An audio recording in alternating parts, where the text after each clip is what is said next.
Oh, hello, my dear, lovely people. I am the one, the only Penelope Bellows. Yes, my wonderful people, you are listening to my voice right now.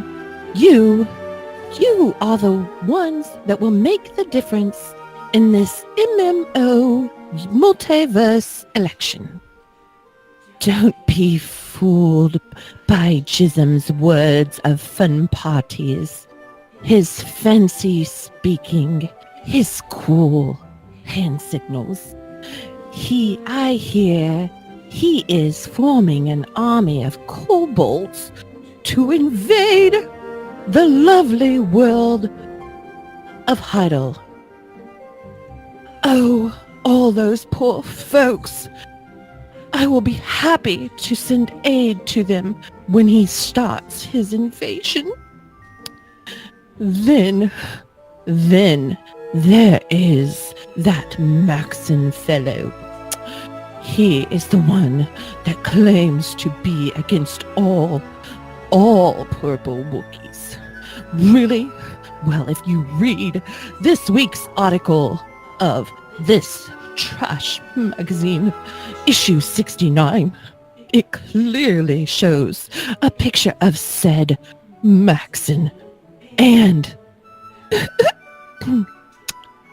a lavender Wookiee climbing into a hover car together in the shady town of Nashada.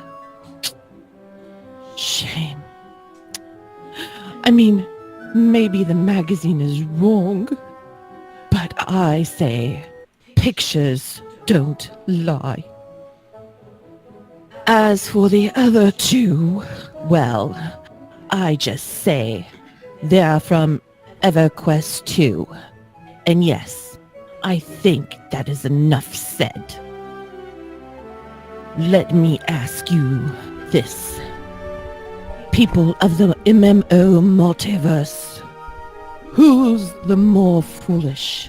The fools or the fools that follow them? Anyway, my fair lovely voters, I am the one that will lead you into the new world of play. I promise less lag. I promise better graphics. I promise I will drag those devs into the altar of the player and I will make them kneel. Yes, a vote for Penelope Bellows is a vote for the players. So let's show them why we play. Let's show them how we play. Vote Bellows 2018. This message is paid for by and sponsored by those that work hard for Penelope Bellows and are always willing to please in one way or another.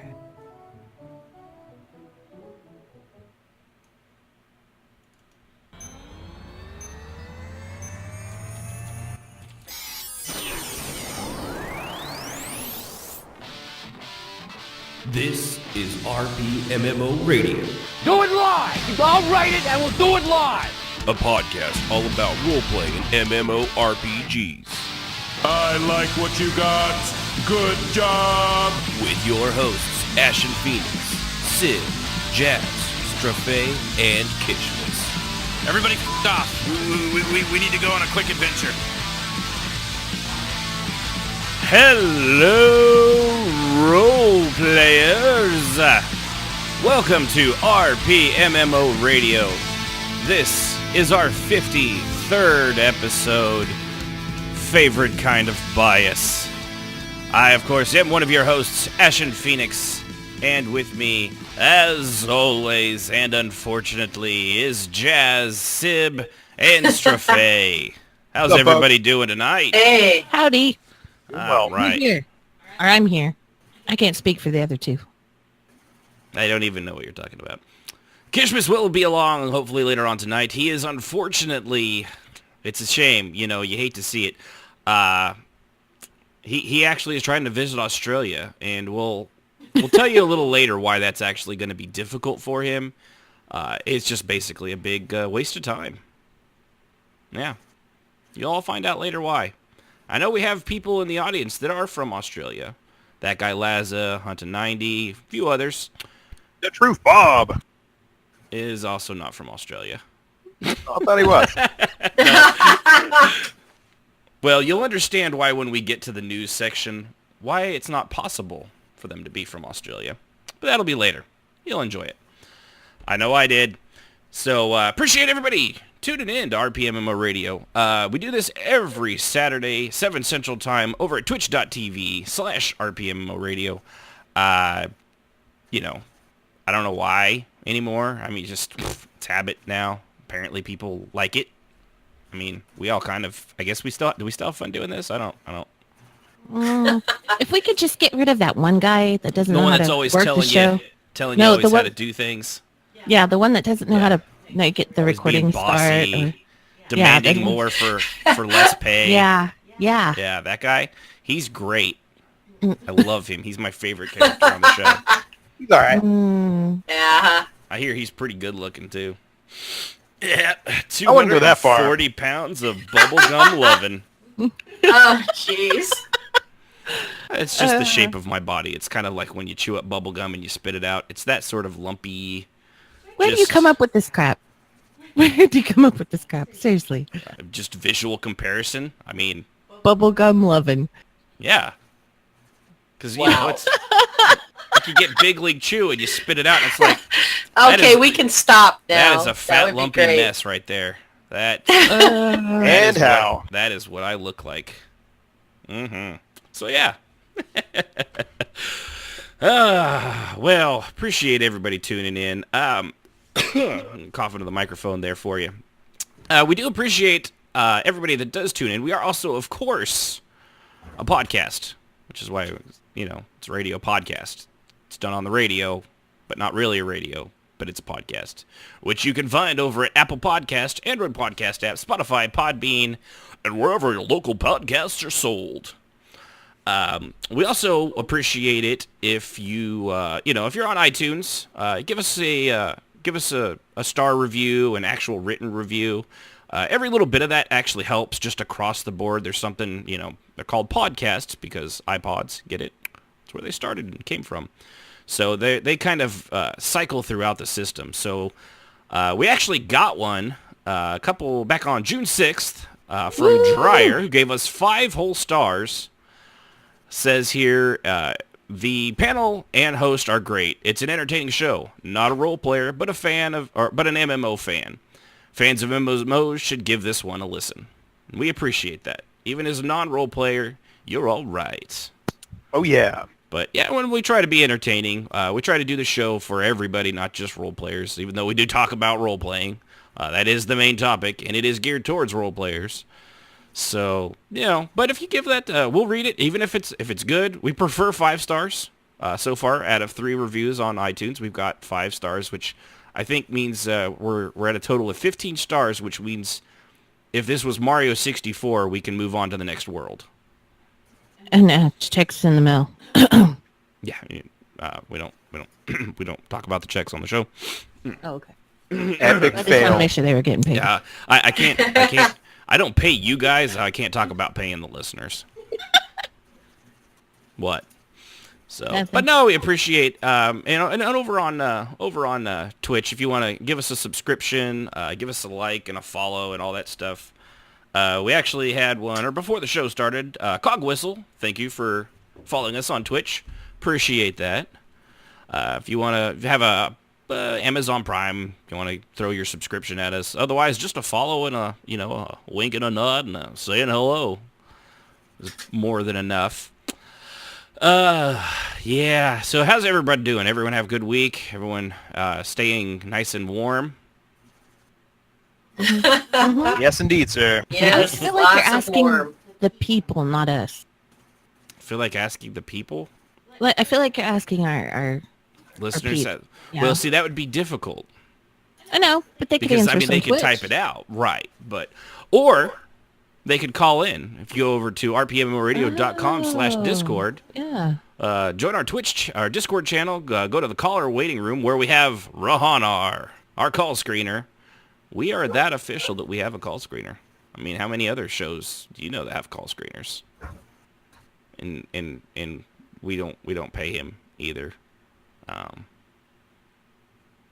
Basically, this is where capitalism goes to die.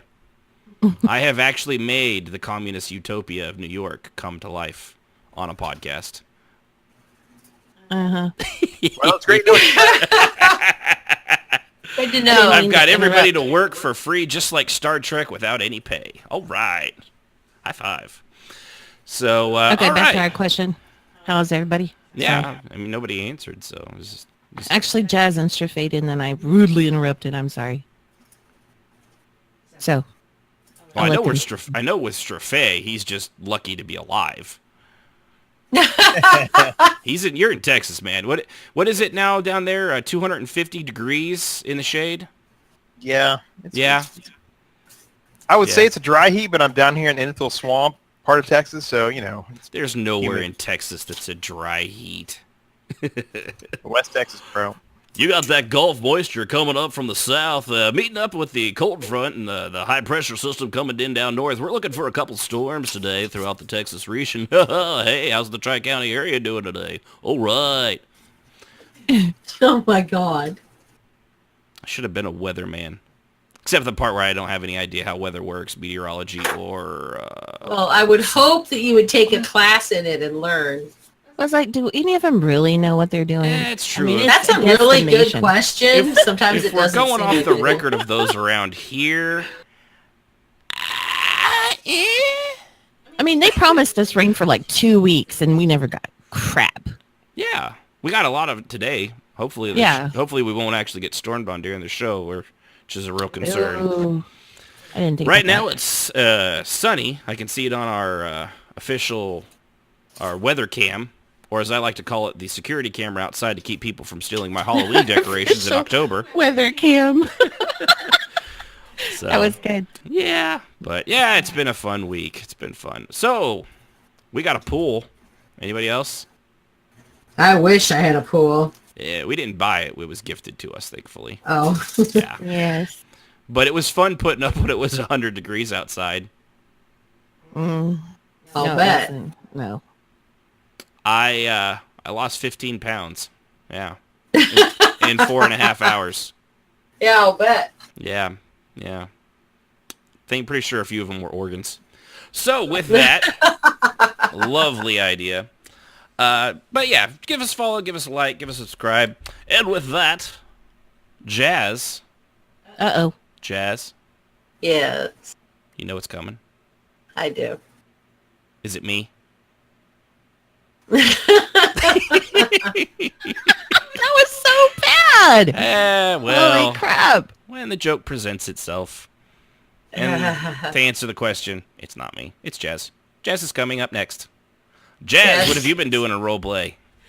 Well, I got sick this week, so I'm just now getting my voice back. As you can probably tell, I don't sound as much like myself, and my voice is kind of cracky. You do sound like one of those women that's at the Vegas bars all the time. Yeah, I know. Couldn't say a lounge singer. Put it on Yeah. down, Black 13. Yeah. You remind me of my Yeah. fourth husband. He was a saint of a man.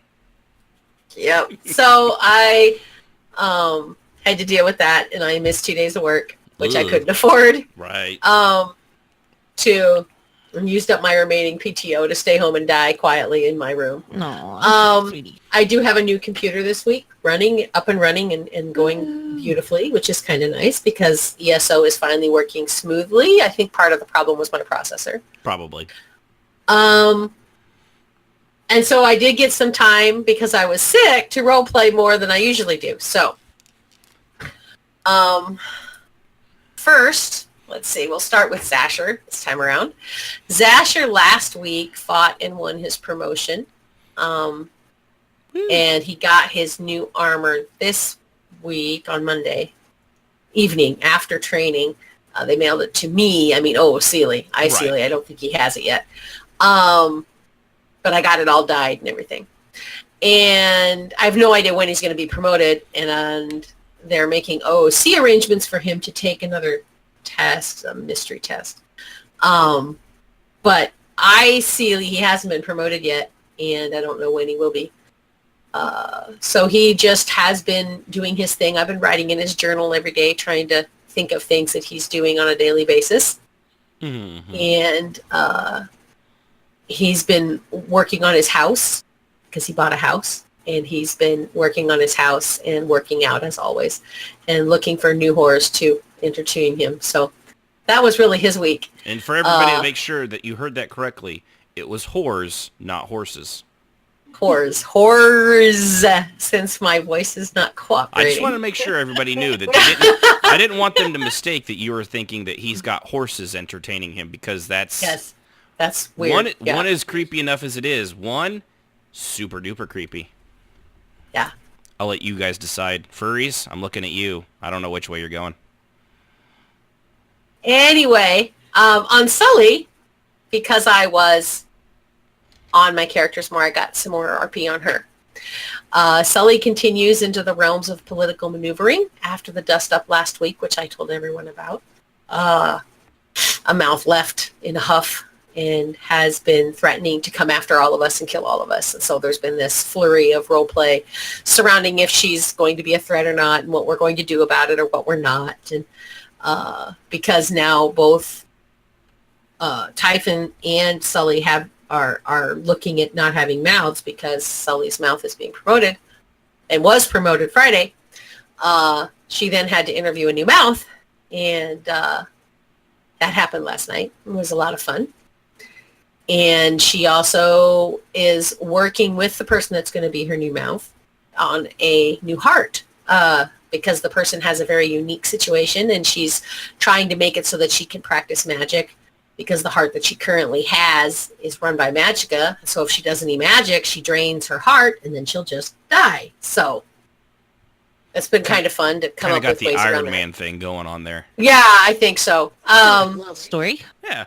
And so it's interesting because Sully is trying to use what she knows about clockwork and all that to create basically two spheres turning inside each other to create a protective barrier around the heart so that the Magicka runs the heart and is still able to function without...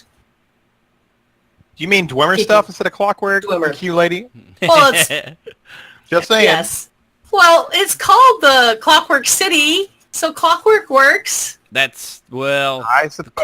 The Clockwork City is actually from one of the Tribunals 3, which he likes the Dwemer stuff, but the Clockwork City is his own creation. Right. Well, that's where her information is coming from. Yeah. She's studied there. And so she's doing a lot with clockworks and trying to figure out how to make this work and to save the magic for the heart. And so it's been interesting because I had to read up on all this stuff. Mm-hmm. Well, just don't try to building a giant metal mechanical god like the Dwemer did, and I think you'll be all right. No. She's just trying to build basically a house for the heart so that when she uses magic, she doesn't drain her own magicka. That's how you get your entire race to be disappeared overnight.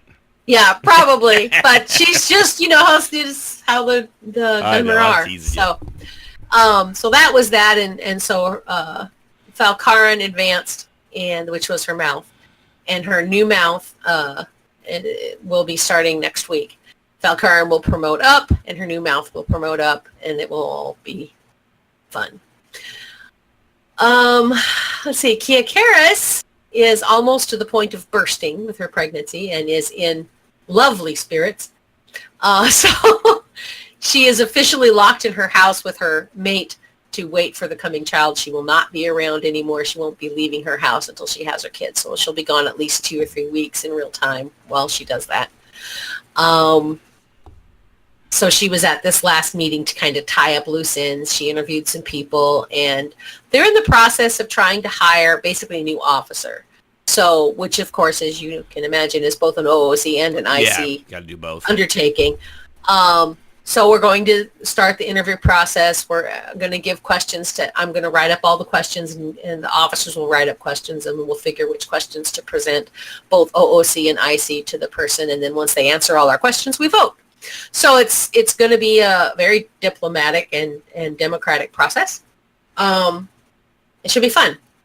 Bringing in a new officer, or at least a sub-officer, a second officer, to help run the shadow. To do it like that, you got to do it on sort of a, we'll see.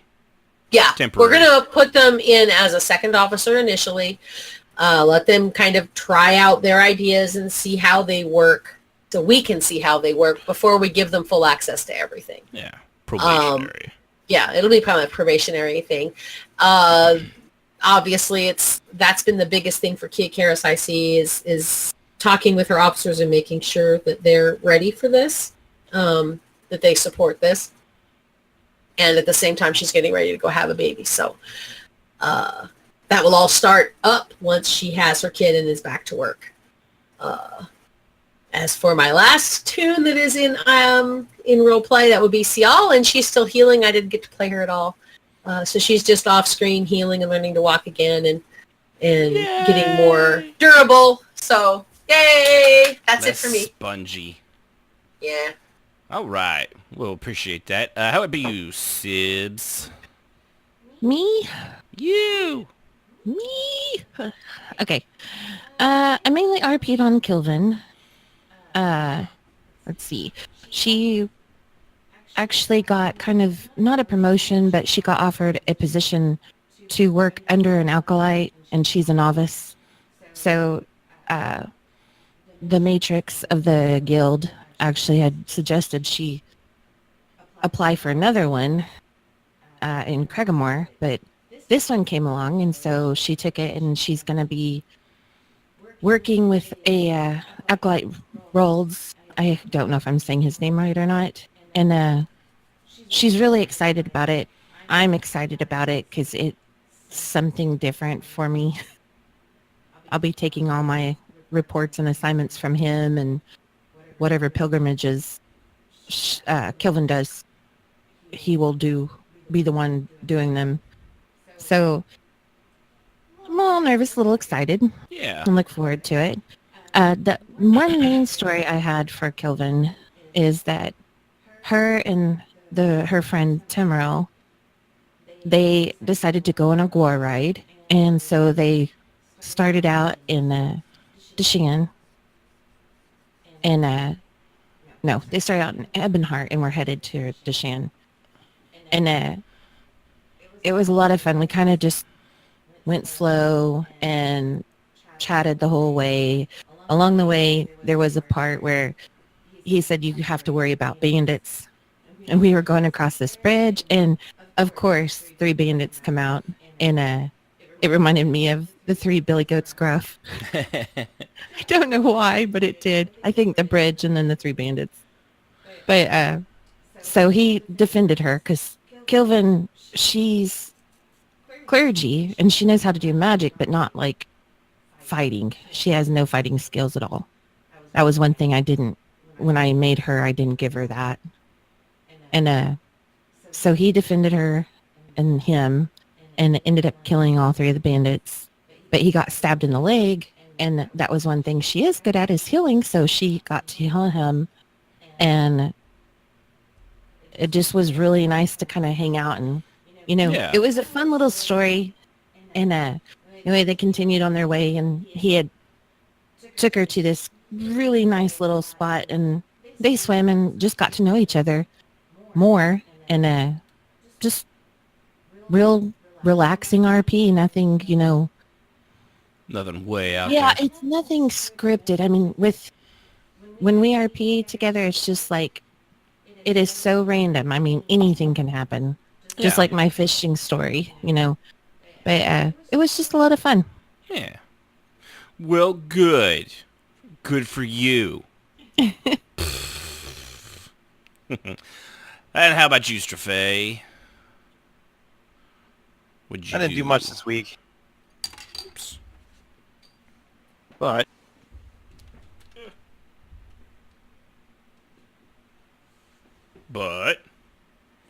trying to find my script since we have to tell a story now. I feel you, because that's what I was doing. I was like, slide my thing up. So I played Kisdian, was it Monday night at Lieutenant Ordinator Boot was selected for another to undergo trial of mercy. It's unclear if he succeeded or not, as he lost the duel. I blame the hacked roll system in the servant's Discord, because it's always epic fail for me. Ah, that thing's the worst. He put up a grand effort, but in the end, his cavalier attitude cost him the first hit. But did in essence make a mockery of the established serious demeanor lacking in humor that is the very reason he holds on to his bandit nature and charm. He then later experienced a bottle of Flynn that impacted his face from the now demoted, newly promoted... Oh, I see what you did there, you brat face. The newly demoted former commander of the Gold Hats. Rather than give in to his anger and get himself killed in the mess hall, Kisney instead restrained himself, dropped his eating kit in a drink, and departed to seek inebriation. Poetry Hour, Tuesday night, was again packed to the gills, had a good attendance, but the gathered seemed unwilling to participate and seemed to rather consume than join in the event. Anything other than that was small random roleplay events, one of which was Rufus dropping in on Sully after their Mushroom Kingdom meeting, chatting with us a little bit, and then departing the same way he came in. Yeah. And that was me for the week. It was kind of burnt out. Yeah, I kind of had the same thing. I didn't do a whole lot myself. So you had a lot of people come, but nobody participated? Yeah, I mean, Sully did her thing. Right. Lady Bree did one. Trath did two of them. I believe Aves did a song. Yeah, Strainrick did one. Strandrick did one as well, and it was, it's pretty slow. Other than that, he was like pulling teeth of the crowd. Yeah. It's so funny because it's like either everybody has something they want to do, or everyone shows up like and only you and one person have anything ready, and everyone else is like, well, where's the rest of my entertainment? yeah. It's really strange because one week you could have everybody wants to do one, and then the next week nobody wants to do one. It's really odd. It's really hit or miss. Yeah. Yeah. Well, I mean, at least they were there, I guess. That's something. Oh, yeah. I mean, it was not terrible. Yeah. It is what it is. Yeah. Well, that sounds good. All right. Well, for me, I didn't do a whole lot this week. I had a funk week. I don't know what was wrong with my sinuses, but it just made me not want to do anything ever in the history of ever. I did do some roleplay. I was, did the stuff in EQ or EQ2. Ugh. In ESO on Monday as well, but I don't. Oh, I remember what I did. It wasn't any fun because I don't know how to use ice, so I just kind of got sidelined. Yeah, I was like, all right, well, here. I did, however, do some stuff on Zavala Sewell, which is my Star Trek Online character. So I'll just have her sort of read it. And, yeah, I know I'm doing a man, and it's a female. You're just going to have to use your imagination. So I'm ready, bro. I'm ready. Personal log, stardate 94571.9. The Herc invasion seems to be at an end. The time I spent aboard the Atlantis and with her crew was nice. It was good to be back on a ship. A bit different and much older ship, but, good. I visited Deep Space Nine and helped get her operational again. After the initial attack, she was a mess. The third pylon was completely trashed. It took several crews, both station and outside personnel from the 38th Fleet, as well as anyone in the sector willing to lend a hand to get it repaired. Being tactical, I worked primarily getting the systems fully operational and upgraded. Given the tiny little station was our first line of defense, Starfleet put more resources than anything I have ever seen to date. I imagine the days of the Dominion War were the only thing that might rival it, but that was long before my time. 20-hour shifts with wall-to-wall duties to take care of, keeping track of the duty roster for all those coming and going. It was utter chaos. I only helped, and, the real one put in charge of the area was Lieutenant Zach, who I've kind of become friends with, I think. He's very different and very dedicated. His way of talking is, let's let's say interesting, but I find it refreshingly cool, as he would say. Anyway, it's over for now. We were granted shore leave to Risa, as is customary for Deep Space 13, apparently. The real Risa this time, not the holodeck version we visited before. And I have to say, it is gorgeous. The people are amazing. The planet is just perfect everywhere you go. And the Mai Tais? I don't even know how many I've had. I got to speak with a few people from the station as well, and it's been good to get to know them outside of duties. One such was Tyler. He was asking me about being a Trill and being joined. A friend, Cyan, she's a young doctor I've actually met, is hopefully going to be selected, apparently. It was kind of sweet that he asked. I think he was concerned on how much her personality and individuality might change.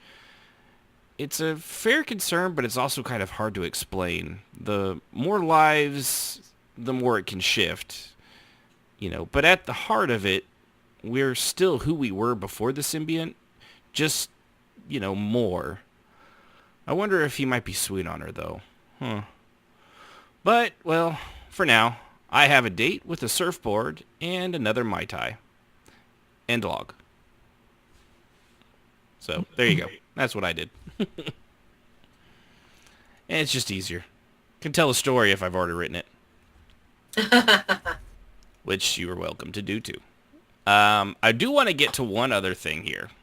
So that's what we've all been doing in roleplay. But there is one news story that came to my attention today. Apparently it's been circulating on the internet for quite some time, but for some reason it's recently popped back up. And I thought it was particularly apt, given we have some of these quote-unquote Australians, like Hunter 90 and, what was the other one? Just totally blanked on his name.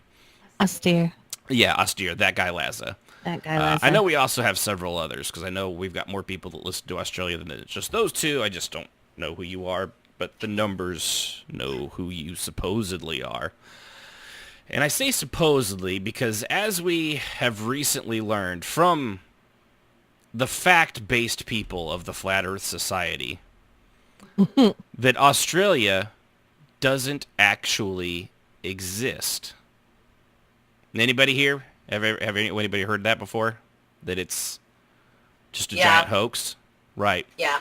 All right, so let me explain this to you. For those of you that believe in Australia, like idiots.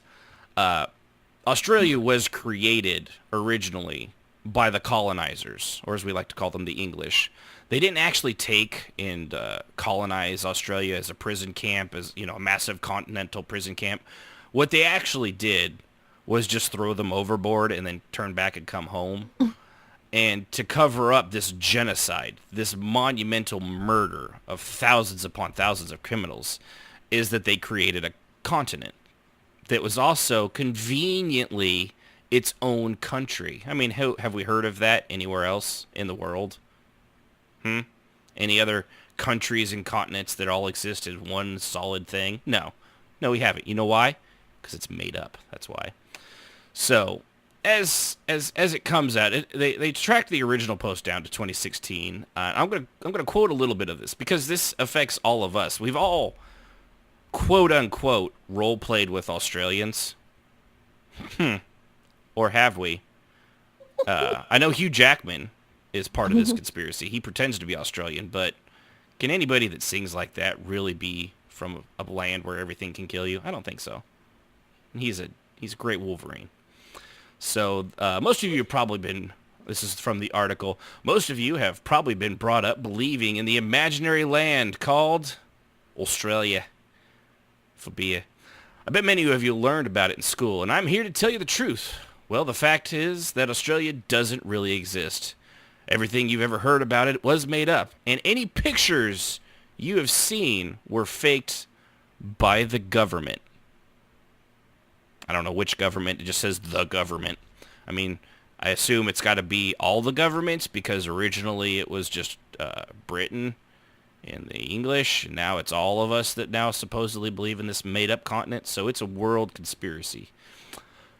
I'm sure you have even talked to people on the internet who have claimed to be from Australia. Because you remember when this started, when they created this fake continent, back when the British were taking sailing ships over to this made-up land and throwing their people overboard. Remember when the internet was alive back then? You guys remember that? Back in, what was that, the late 1800s, early 1900s, something like that? Guys, anybody? You know, you remember when the internet was around, like, what, 100, 150 years ago? Oh, yeah. Yeah, right. Oh, yeah, totally. Well, yeah. I mean, Didn't obviously. include, like, rocks and sticks and... No, you're just making fun of it. No, I don't need that kind of negativity. But, you know, they claim to be from Australia. They're really what these people are, like the truth, not the truth, Bob. I almost did what Straffe did. That guy Laza and Hunta 90, they're really secret government agents who are surfing the internet to enforce these false beliefs. Oh, my gosh.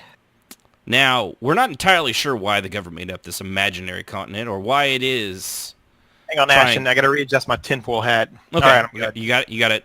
Good. You need to add an extra layer to that. I already did. No, I put Reynolds on there. It's good. Okay. Oh, wow. Yeah, you got the heavy duty stuff. We use that when we right. make potatoes. It also keeps the aliens from reading the potatoes' brainwaves. You guys are so funny. So, we're not entirely sure why the government... Sorry. This is a very serious thing here. I don't mean to laugh in the middle of it as if I'm mocking it. We are not entirely sure why the government made up an imaginary continent or why it is trying to convince the world that the continent is real, but we can tell you that we know for a fact that Australia really doesn't exist. So, for all those people out there, for all of the donations that guy Lazarus has given us since the start of our Patreon, I want to know why the government is giving our show money. Ooh. Yeah. What is it they're after? What are they? You can't buy us, government man. Yeah. Okay. This show is pure, I guess. I don't know. I really don't really have. Not with you on it. Don't go to Pure. That's just hurtful. True, but hurtful. See, I'm they showing often I'm not, say that the truth I'm not hurts. biased towards you. No, you're not biased towards me. So, yeah, and they've got big celebrities like Hugh Jackman and stuff like that. Clearly, they're government agents placed in there to keep us thinking of this false narrative of Australia. And I think it was just time for everybody out there. We roleplay with so many of these quote-unquote Australians. I didn't think I could... I mean, we have this platform here. We have a listening audience of people, intelligent people who have believed this lie for so long. And you guys need to put a stop to it. Next time you meet an Australian, you tell them, "Hello, FBI man," or MS-13, or no wait, MS-13. That's the Mexican cartel gang.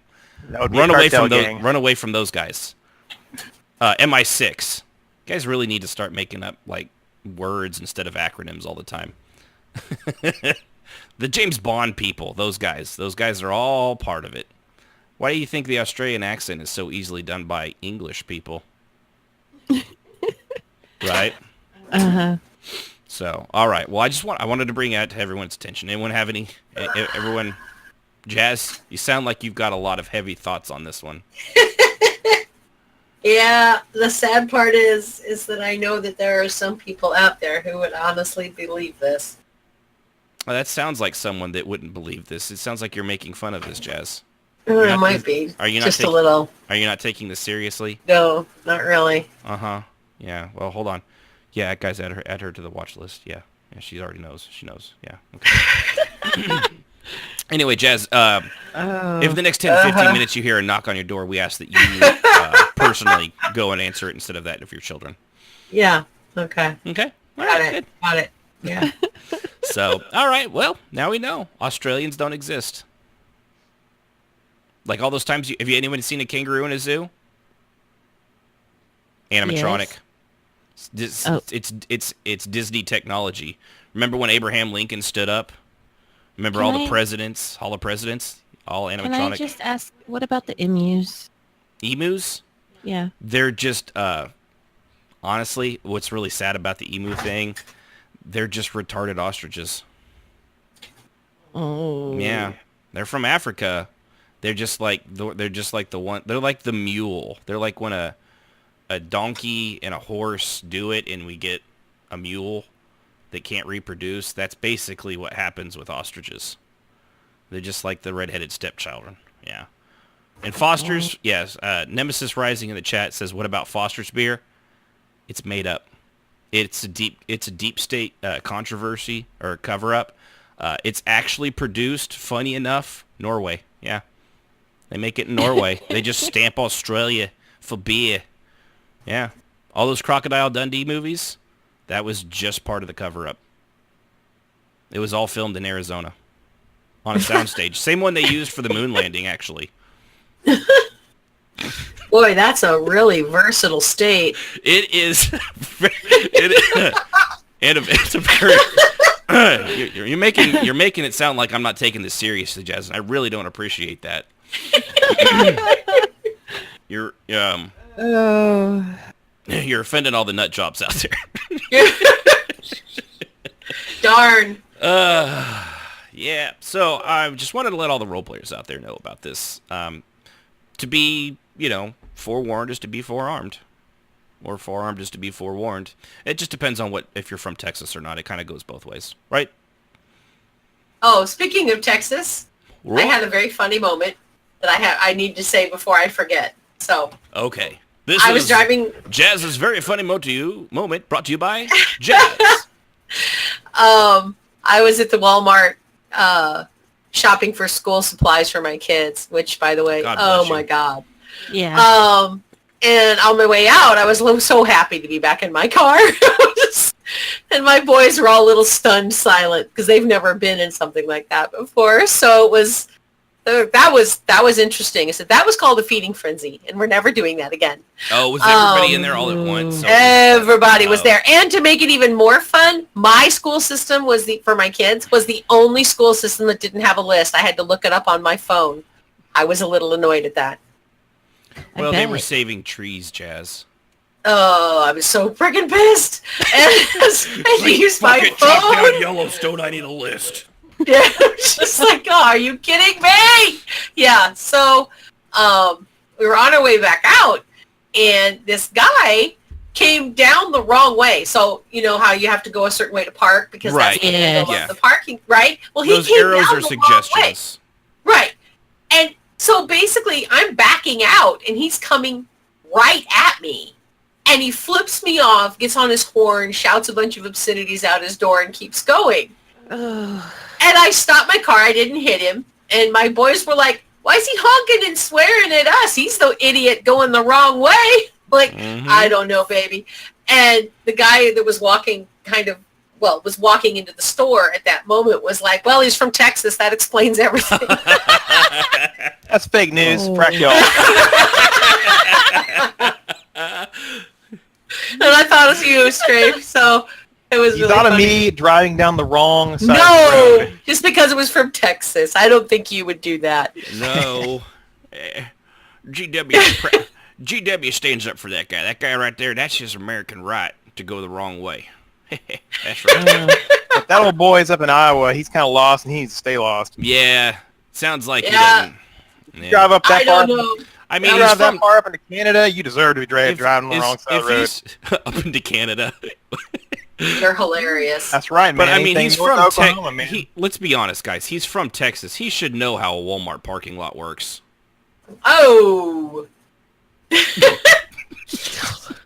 Jeez. Ouch. Hey, I've delivered mail to a Walmart in Oklahoma. It's the same state. I can say that. The fact that there aren't red smears in front of the door because people leaving a Walmart don't look left and right and just dart into traffic is a miracle and proof of God's existence. Yeah, I gotta agree with that. Sometimes it's amazing. I just keep waiting for somebody to just get hit. They don't even look. They just waltz right out of those doors in front of everybody. Yep. Everybody's got to have their China Direct, man. That's right. Hey, those China plates, those are classy. You could reuse those if you don't put too much stuff on them. Know my Chinette? Mm-hmm. Yeah. Yeah, they're good stuff. All right, so with that, this has been Jazz's Weird-Ass Story of the Week, brought to you by Jazz, and also condoms. Condoms. They keep you from having to buy school shopping. Full supplies, not shopping. Oh, she's still got to buy clothes. Yeah. I haven't done that yet. I have to buy 2 size 16 pairs of shoes for my 2 boys. And the school thinks I'm going to buy an extra pair for them to go to PE in. I already called and left a message with the director's guy. I was like, I'm paying $86 for a pair of shoes for my son because he wears size 16s and you're high if you think I'm going to buy 2 pair. So he's just going to have to use or go socks because that's the only way this is going to happen. He didn't respond. Not a surprise. He doesn't like me anyway.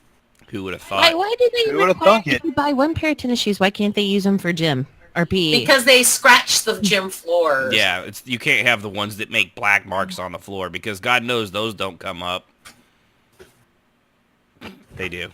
So, yeah, they do. They totally do. They buff right out. But, all right. So with that, before we get into our main topic, of course, we're going to go back into also having our advertisements. We're going to do, from now on, we're going to do one political ad at the start of each show, and then one of our regular advertisements, because we still have to find a way to pay for this outside of our generous and amazing, handsome, good-looking, and often sexy Patreon donors. So without that further ado then, with that, let's go to our advertisement of the week. Crikey! Hello there. I'm here in the imaginary land of Australia, where everything here is gonna kill you. That's right. But that's not what I'm here for. I'm here to tell you about the new spreading sensation that's sweeping our nation, coming to a shore near you. We all know you love our Tim Tam, our Wheatbacks, our Emu Burgers, and our Vegemite. Now prepare yourself for the newest sensation, Bias. That's right. It's the new Aussie creation made with the very essence of what makes Australians and Australia the most deadly place on earth. Our side, outside of your mother's knickers. So what is it made out of, you ask? I'm glad you asked that. Strange man, that sounds exactly like me. It's made of the most deadly animals from across the country crammed into a single cracker. The heart of a box jelly, the honey of the colonizers' bees, just a shaving of a Rukanji jellyfish, the fin of a bull shark, the ground fangs of an eastern brown snake, the tongue of an Australian croc, legs of a Sydney funnel spider, the ink of a blue-ringed octopus, just for a dash of colour. And lastly, every batch has the poison of a coastal taipan and a death adder, just for that extra bit of kick. It's dandy right there. It is a bit of Vegemite on that. It'll go down smooth.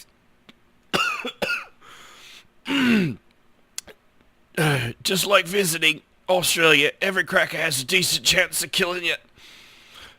So look for our new Bias crackers today. It may not kill you, but it's sure as hell gonna try. Believe it.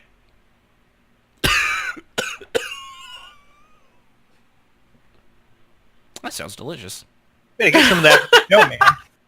Yeah. That seems like it would be really expensive to put that many ingredients in a single cracker. Agreed. Yeah. Anyone actually ever had Vegemite? I have. Yeah, a long time ago. It was all right. It is awful. I've heard it's really bad. It is but I've awful. never tried it. It's I It's not didn't my think it first was choice. so bad. It's edible. all right. Well, I didn't Jazz think has it no was that taste bad. buds. Yeah, I thought remember it was that. pretty good. That was one of those school things. It's like, everybody's going to try stuff from different cultures. Here, have some Vegemite. Ugh, other cultures are the worst. Ugh. America. Guaranteed. All right, so with that, now that we're halfway through the show, right on schedule, Insomniac, by the way, never try Vegemite. Don't do it. It's a trap. Tofu is good, especially in miso soup, yes. So with that, let's go and talk about some bias in roleplay and versus favoritism. It happens. Everybody ever not have bias in roleplay? Oh, it's always there by nature, really. Right, in everything. Politics, you got TV people- shows. Marriage. You got people, you got bias, man. Yeah, that's funny. Sorry. Are you sure? Are you asking me? Uh-huh. Yeah, because I know I'm always biased to myself over you. Oh, That's what I'm okay. saying. That's Okay. I was wanting to make sure that it wasn't the other way around. See how that works? I see how that works. But like Jazz says, bias in its very nature actually isn't a bad thing, and because everybody has bias. We're all biased towards something. We all have, we have favorite relatives, friends, role players, children. No, not children. Uh-huh. In your heart I of heart, don't. in your heart of hearts, you just keep telling yourself that. Boys, if you're listening to this show right now, Mom loves each and every one of you equally. Wink, wink. You know who My you mom are. does it. Stop. I like the way my mom does it. She divides it up in two. She'll never admit who her favorite is, but she'll lean over to you and say, "I've had you to love the longest," and she'll give you a wink, and then that's it. It's like, all right. I've had you to love. See, Christmas is looking great. That's right. Yeah. But also, like foods, Sibs being sushi. She's very biased towards sushi. I am. Chocolate. Chocolate's another apparently popular one about females. You can literally put chocolate on anything, and I'll probably try it. Actually, we have this new bias cracker. You willing to test that theory? I even tried crickets coated in chocolate. So there's chocolate on it. I'll try it. Hey, Jay, you hear that? If you put chocolate on something, she'll put it in her mouth. Yeah, he already knows that. Oh, beat me to the joke. Dun, dun, dun. All right. So, but like we're saying, everybody has bias. It's okay. That's just how life is. Like, if you don't have bias, you're kind of probably, as we did from our previous show, you're probably a sociopath and have no actual feelings. You should have that looked at. But everyone, it gets such a bad rap. Like, everyone thinks, oh, you have bias. You're like political bias and stuff like that. Political bias for individuals, bad. Bias in your news reporting, good. And bias in your news reporting, bad. Yes. You're supposed to be unbiased when you're a journalist, which I don't think they teach anymore. I don't think anybody really can be totally unbiased, but you can certainly make your reporting unbiased, Right. even if you're not. You could ignore the part where you put in your 2 cents at the end when it's not. Yeah. Yeah. But really, it's not the villain. It's not the bad guy.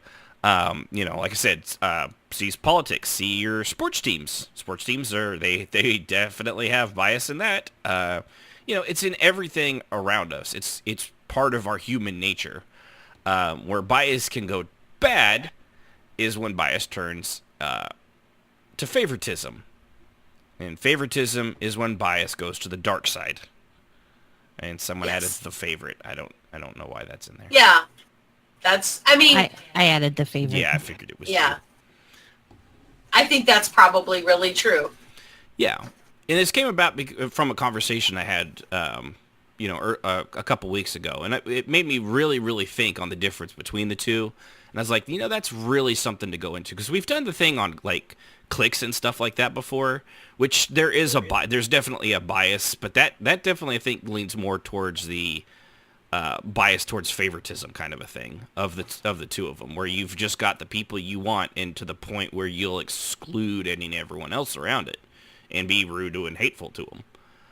And that, of course, is not good. That's why clicks are, they're just like bias. They're kind of something that happens, but there's good and there's bad ways to deal with it. Excuse me. Throw up on the show, why don't you?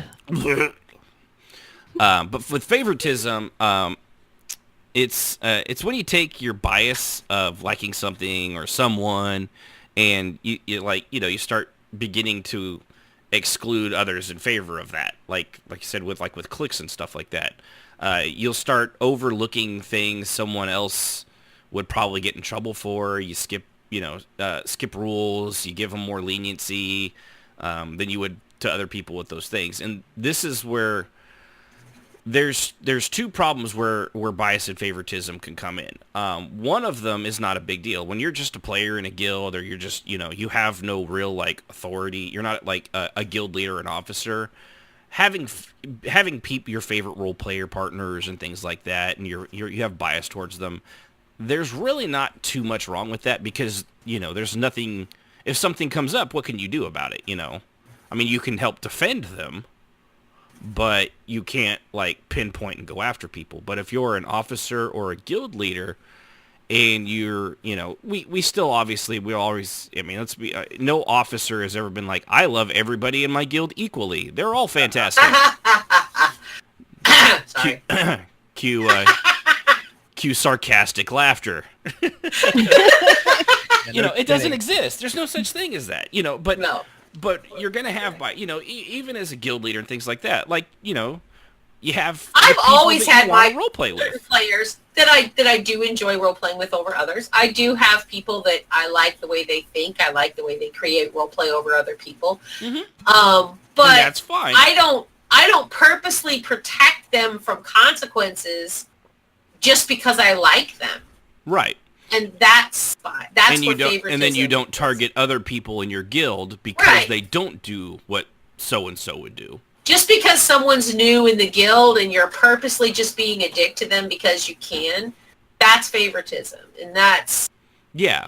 Can be very damaging to roleplay. In some guilds, they have like a hazing process, and here's the thing: like if you're doing that to everybody that's kind of new to the guild, one of the things that Vagabond Knights, which is a guild in EverQuest 2, they had it was a softcore hazing, I guess you could say, but they have they had a tradition. I don't think they're around anymore because I don't think anything is in EQ2, so I can give this secret away now. But they had a tradition where they built this big RP event up for everybody, every new person in the guild. It was always a big secret that was never leaked in character or out of character to the new people. Where they had to do it was something where they had to because they were on the good guy side in Kinos, and they had to do something to infiltrate the evil city of Freeport. And they built it up, and it, it made people nervous and excited, and it turned out that basically you just went to the nearest guard and they did like /moon to them, and they slapped their butt in front of the guy and then ran off giggling. It was your favorite remembers that. But it was that they did that to everybody. And it was obviously, in that case, it's harmless. But there are people that will start hazing people that are new just because for some reason they don't like them. Maybe they don't role play the way they do. Maybe they're slow typers. Maybe their grammar's not great. I don't know what, whatever reason somebody does something like that. And it's fine not to like somebody. I mean, there's plenty of people in all the guilds I'm in that I don't like. That I just like, man, you're a fucking moron. And so I just avoid them. I don't go after them because they're not worth my time. Why would I, why would you waste your time with that? What kind of it's like people that attack someone for having views on the internet. It's that old saying that even when you win an argument on the internet, it's like winning the Special Olympics. You're still retarded. Well, one way to cope with the bias, if you're getting it in a guild, and I've done this before, is you just start trolling, and you be a good-natured troll within the guild, and just be friendly to those that will talk to you. Eventually, that officer, he or she will, pretty much show their cards, and then command above them will be like, hey, man, what's going on here? Not always, but sometimes it works. Yeah. Yeah, but, and sometimes maybe it's the trolling that starts it, too, though. So it's kind of a two-edged sword, It is. But, giving back what they give is not... It's not personally the way I would go about it, man, but you do you. Hey, man. Sometimes you just got to be that troll from into the little swamp. Yeah. Yeah. So, about that, I hate swamp zones, so I don't go near there. Like, hands down, I hate every swamp zone. I think I've said that before on the show. I just hate swamp zones. But, it's like, you there's a vast difference between doing it as an officer and doing it as just a character, or just a a member, not a character. We're all characters, but as a member of the guild, and that's fine. Well, that's why I said be a good-natured troll. So you're Right? Not really... Yeah. You and I think we have opposing different views on that. I just don't think trolling anybody ever when you're in role play is the way to go. To be honest with you, I don't think it gets you where you want to, or it doesn't. It's not how I do it. I'm not talking about targeting somebody. I'm just saying, I know be you're not. humorous and be Yeah, friendly to those who want to talk to you. I think the way you use troll is not the way I think of troll. There's nothing positive about trolling to me. It's all negative. So that's why every time you use that, it automatically makes me think that's not the way to go. Well, I can't help your definitions, bro. You know but what? I can say, You know what? It's bad enough that you good... assumed my gender earlier today. Now you're trying to change my language. This is what I expect from you. I don't care what you think, bro. I still love you. I don't care what you think. See, this is what I'm talking about. Lozzie. See, this is what I'm saying. Earlier he said I was a good man. Now he doesn't care what I think. He's a good dude. Now I'm a dude. So Oh my God! Everybody heard it. I love you, brother. Oh yeah. But yeah, just be kind, be friendly, kill be him with a goofy kindness. Clown, and kill him with kindness. That's what I really meant. I don't mean like troll somebody to the nth degree. I just mean just be a goofball, and eventually you'll win him over. And yes, OCOP's categorically hatred of swamp zones, and like every game I've ever been in, I hate them all. From EverQuest 2 to World of Warcraft to ESO, I cannot stand those zones at all. I don't know why. Really? It doesn't hurt that they make those zones. Everything creeping, crawling, and moving wants to kill you. So yeah, and it's hard to see, and I just don't like. I did never like swamp zones. From EverQuest 1 to 2 to Guild Wars 2 and was the BDO. No, just hate all swamps. I hate swamp zones. Yeah, it's a good place to hide if you're a Jedi Master. I'm just saying. Yeah, you would know that. But yeah, I don't know why. Can't. It's like my hatred of halflings. There's a reason for that. I just don't have to share it. You actually have a reason? Because I'm pretty sure there's no reason. You would think that. Are you judging her now? What's going on? Oh man, I always judge her. I mean, Judge who? Jazz. Me. Oh. Yeah, look at me. I'm judging her. Jazz, can you feel it? Yeah, I can. My judge rays.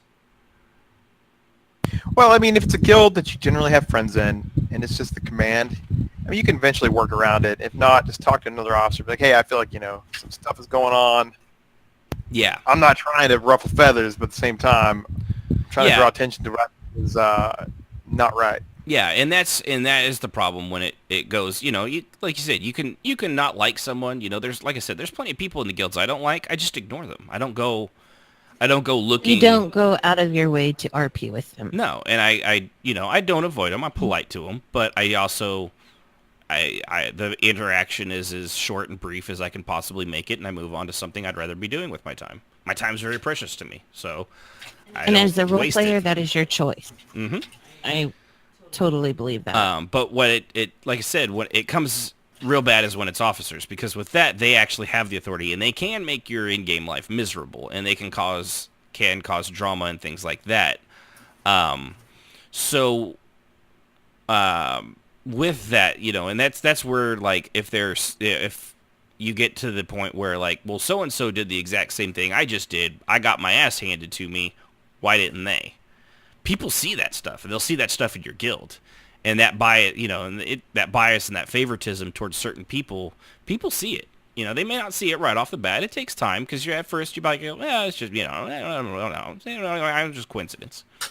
And to be fair, sometimes they see it when it doesn't exist. And sometimes they see it when it doesn't exist, right? Mm-hmm. But being biased can cause you also to take things out of character when really they need to be kept in character, and it can happen very, very easily and very, very, very quickly. And it'll just sneak up on you. Sorry, like I said, I had sinus problems, like, but just junk in my throat. So, when it goes to that, taking your bias, man, I think we've all seen that quite a bit, where, like, especially like with officers, if you already don't like a person, it's like when you're sick and you stub your toe. It feels like you didn't just stub your toe. It feels like somebody took a sledgehammer and smashed your foot with it like 40 times. It's true. Just because you don't feel well. You're sick, so everything, your joints are aching, you're hurting already. You already are irritated by everything. The fact that this person even breathes in your direction, you're like, you son of a bitch, how dare you? I fully agree. I mean, this happens. Sometimes it happens slowly. If you have a particular guild member who has been a repeat offender on this or that, and they keep getting let in the guild, and you don't even want to deal with them anymore because you're like, it's going to end the same way. Yeah. And you don't mean to be biased toward them, but based off their actions, you know how it's going to do, and it's a waste of time to even try to do anything with folks. Well, and again, that goes into that, and it is your right as a role player and somebody that's his time is we've all only got 24 hours in the day. You don't get any more than that. That's it. You're done. After that, it starts over. It's awful. So if you don't, you know who this is, and part of the problem too comes in, like you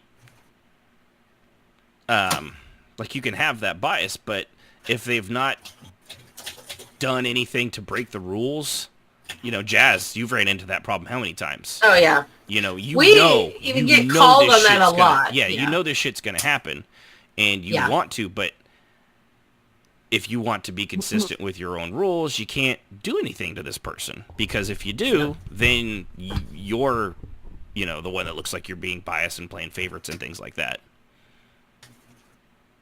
Yeah, we had that often. I had to deal with favoritism and bias. Bias I never had a problem with. Myself, I always felt that bias, if my officer says, I voted against him even joining the guild, I'll tolerate him because we had a rule you can't put anybody on ignore when you're an officer. Right. It sucked, but that was one of our rules. Because if they started shit, you need to be able to see it. Right. Yeah. You have to be able to see. You have to be able to screenshot what they're saying. You have to be. So it just wouldn't work. But within the guild, we had people who didn't like other people. And if they wanted to put them on ignore, that was their choice. And I had some people complain to me, well, this person has me on ignore. Well, maybe just leave them the hell alone. Idea. Because they obviously are done with you. Take the hint and leave them be. Well, you're not going to say anything? I thought you couldn't have people on ignore. And they go, oh, no. They can ignore you all they want. Our officers can't ignore. Yeah. Are you saying some people want to? Oh, yes. Oh, yeah. I wouldn't lie. I mean, I'd be like, oh, yeah. I mean, you said, like this one particular person that we had to deal with a lot. I was like, dude, you got into the guild 5-4. Do the math. Yeah. There are 5 people in this guild that were willing to tolerate you. And there were 4 people who really want you to die in a fire. And they have to not have you on ignore. That's so not maybe fair. We want them to die in a fire with the doors and windows locked and barred. There's a difference. They might escape otherwise. Right. You can't have them escaping, man. No. Yeah. So, but, and if they did something that I felt was like, one particular officer had a problem with him even more than Sibh'Bae. And he jumped on him one night. But yes. He jumped on him one night for absolutely nothing. And it was absolutely nothing. Just having a bad night and like, yeah, there's my punching bag. He didn't say anything. He didn't say anything bad, any worse than it. He just was like, he kind of quipped in with somebody and lit into him. And I got on and I got screenshots and I immediately pulled my officer into chat. And I was like, dude, you were completely out of line. What were you doing? And he was like, so you're going to take his, because I had been friends with this person for a long time. Well, not friends. I think friends is a big word. What's the word I'm looking for? I felt bad for him. And I thought he was a decent enough person. He just was a little screwed up in the head. So I gave him a lot of chances. And boy, did you. I did, until we couldn't do it anymore. And I asked him to leave the guild and he, we were done. But he's like, you're going to let him off. I'm like, you did something that you can't do, which is jump on him for basically agreeing icily with someone because you can't stand him. Mm-hmm. You can't do that, but I'm sorry. I know he irritates the crap out of you. I know the fact that he's breathing and he's on planet Earth bothers you. But nevertheless, yeah, you can't do that. especially when it's an in-character thing. Like, yeah, it was totally in character, and he went off on emotion. see, and that's, if you and had I gone said, off on now- an in-character, that would have been different, but Right. You can't. I was like, that now you you have to really can't apologize. do. Well, he also did it IC. I mean, he did it okay. both. So Yeah, it was mixing. still And not it better. was like, you have to apologize. I will not. You will. Or you will step down. See, and that's the problem. Some officers, because they are so cozy with command, they think they can Right. genuinely get away with that stuff, and that they have to be held in check just like everybody else. Right. Yeah, 'cause And they're I all- knew they're that all I friends. couldn't- Yeah, I couldn't give him a pass because sets a dangerous precedent. it's a dangerous precedent, and I'm playing favorites. And you wouldn't be Because- doing him a service if you didn't call him out. So there Right. you go. I wouldn't be doing anybody any good, including my guild. So he did apologize. I was very surprised. He did end up stepping down about 6 months later, but he did apologize. 6 months is a pretty good long time for other reasons to come up, at least. Yeah, he was already he had a busy life, so he Burnout stepped and down. It stuff had like nothing to, it wasn't burnout, it was just his life was insane, and he was like, I just can't do this anymore. And that's fine. I have no problem with that. But that instant, I think, was a turning point for him and I. We became actually better friends. Yeah. Primarily because I called him on his shit, and I said, you can't do that. Yep. And I also made a big impression on other people in the guild that I never thought would have cared, who were like, you stepped up, even though I know he causes you a lot of trouble. You stepped up and said that was out of line. Mm-hmm.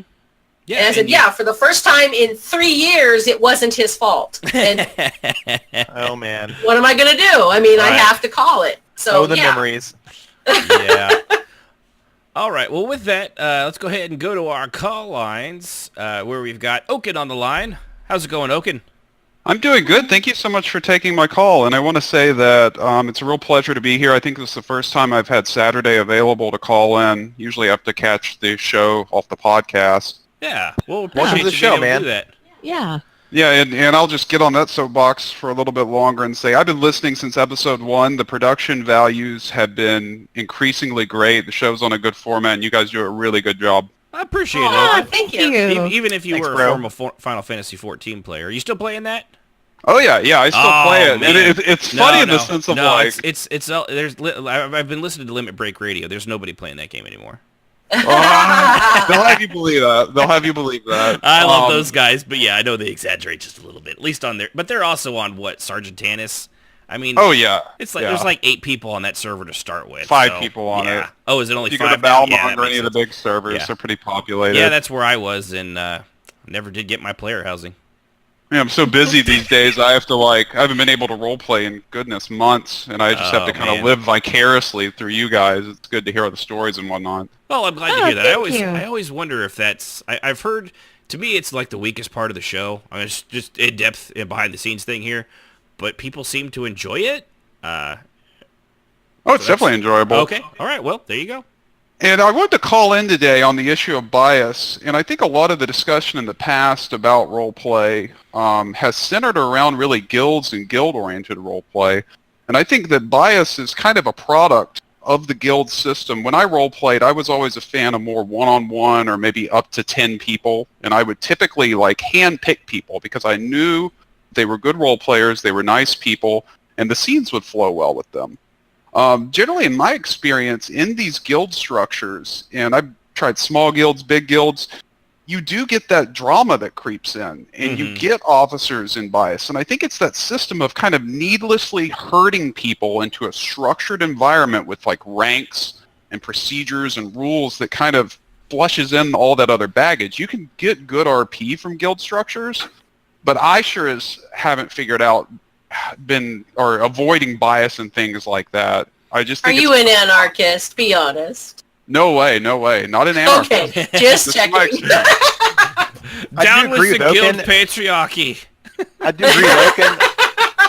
The whole reason I played Gormal, my big troll, was to kind of thumb my nose at the rules, the authority, but still be a part of the community. And even the guild leader one time said, "I think Gormal is the freest one here, and everyone else is like a slave to the system." It was pretty funny.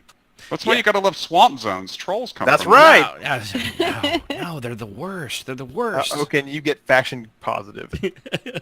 Your faction swamp, has increased with Strophe, 15 out of 40. That's right. I kind of have to agree with you, Oaken, because I know when I first started, it was hard for me to get involved in the guild RP. And I do have certain people like Sibh'Bae and Caves that are my good friends, and I'm more comfortable RPing with them than I am a lot of times in like the guild environment RP. I don't know why. I have a harder time RPing when it's a group. When I'm one-on-one with somebody, I'm more comfortable and I'm more likely to, open up more in my RP. Yeah, Well, I for found me, too. Oh, go ahead, go Jazz. ahead. I'm sorry. I was just going to say that obviously I've run several guilds. I like guild RP, but I also do group RP and open RP. I dislike one-on-one. I very rarely do it. I very rarely do a hand-picked RP. I prefer the chaotic nature of not really knowing what I'm going to run into. Mm-hmm. Obviously, it can be bad. But I also want to say that in the time that I've been role-playing, which is about, Christmas, almost 15 years, the time that I've been doing this, I have not found any more drama outside of the guild. Simply because groups of people, whether they're in a guild or not, if you have a group of people that you RP with, there's going to be some level of drama. At some point, maintain a connection long enough. At least that's how it has been for me. But then again, I also RP very intense, sometimes negative. I like conflict RP, which automatically is going, especially if you don't know who you're dealing with. So take adversarial RP is fun. Yeah. And it can, and of course, a lot of those, I think, it depends on the guild structure and moreover the overall leadership and the standards that are imposed by that. Because you're right. I mean, it's like with any large group of people or any structured anything, there's always, local politics to big politics to sports teams and you're inside your office in your workplace. We all have those shitty supervisors that obviously they clearly treat some people very differently than others, and it's those people. It's the same people that are running guilds and things like that as well.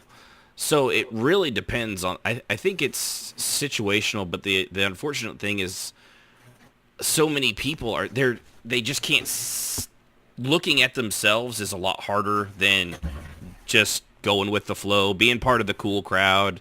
You've got your people you like. So like, hey, watch this as I snub this guy here. And everyone, the villagers rejoice and cheer, but. It also then, of course, that's where the drama and the bullshit comes in, frankly. Because, we found a witch. Huh? She does have a wart though. She's got a wart. Exactly the same kind of deal. Yeah. But but at the same time, you also, a lot of people, you need the guild structure helps. Yeah, Jazz, I know. For some reason, your voice was robo-sizing just a little bit at the end, so hopefully your connection straightens out. Everyone else sounds fine. It's just you, RoboCop.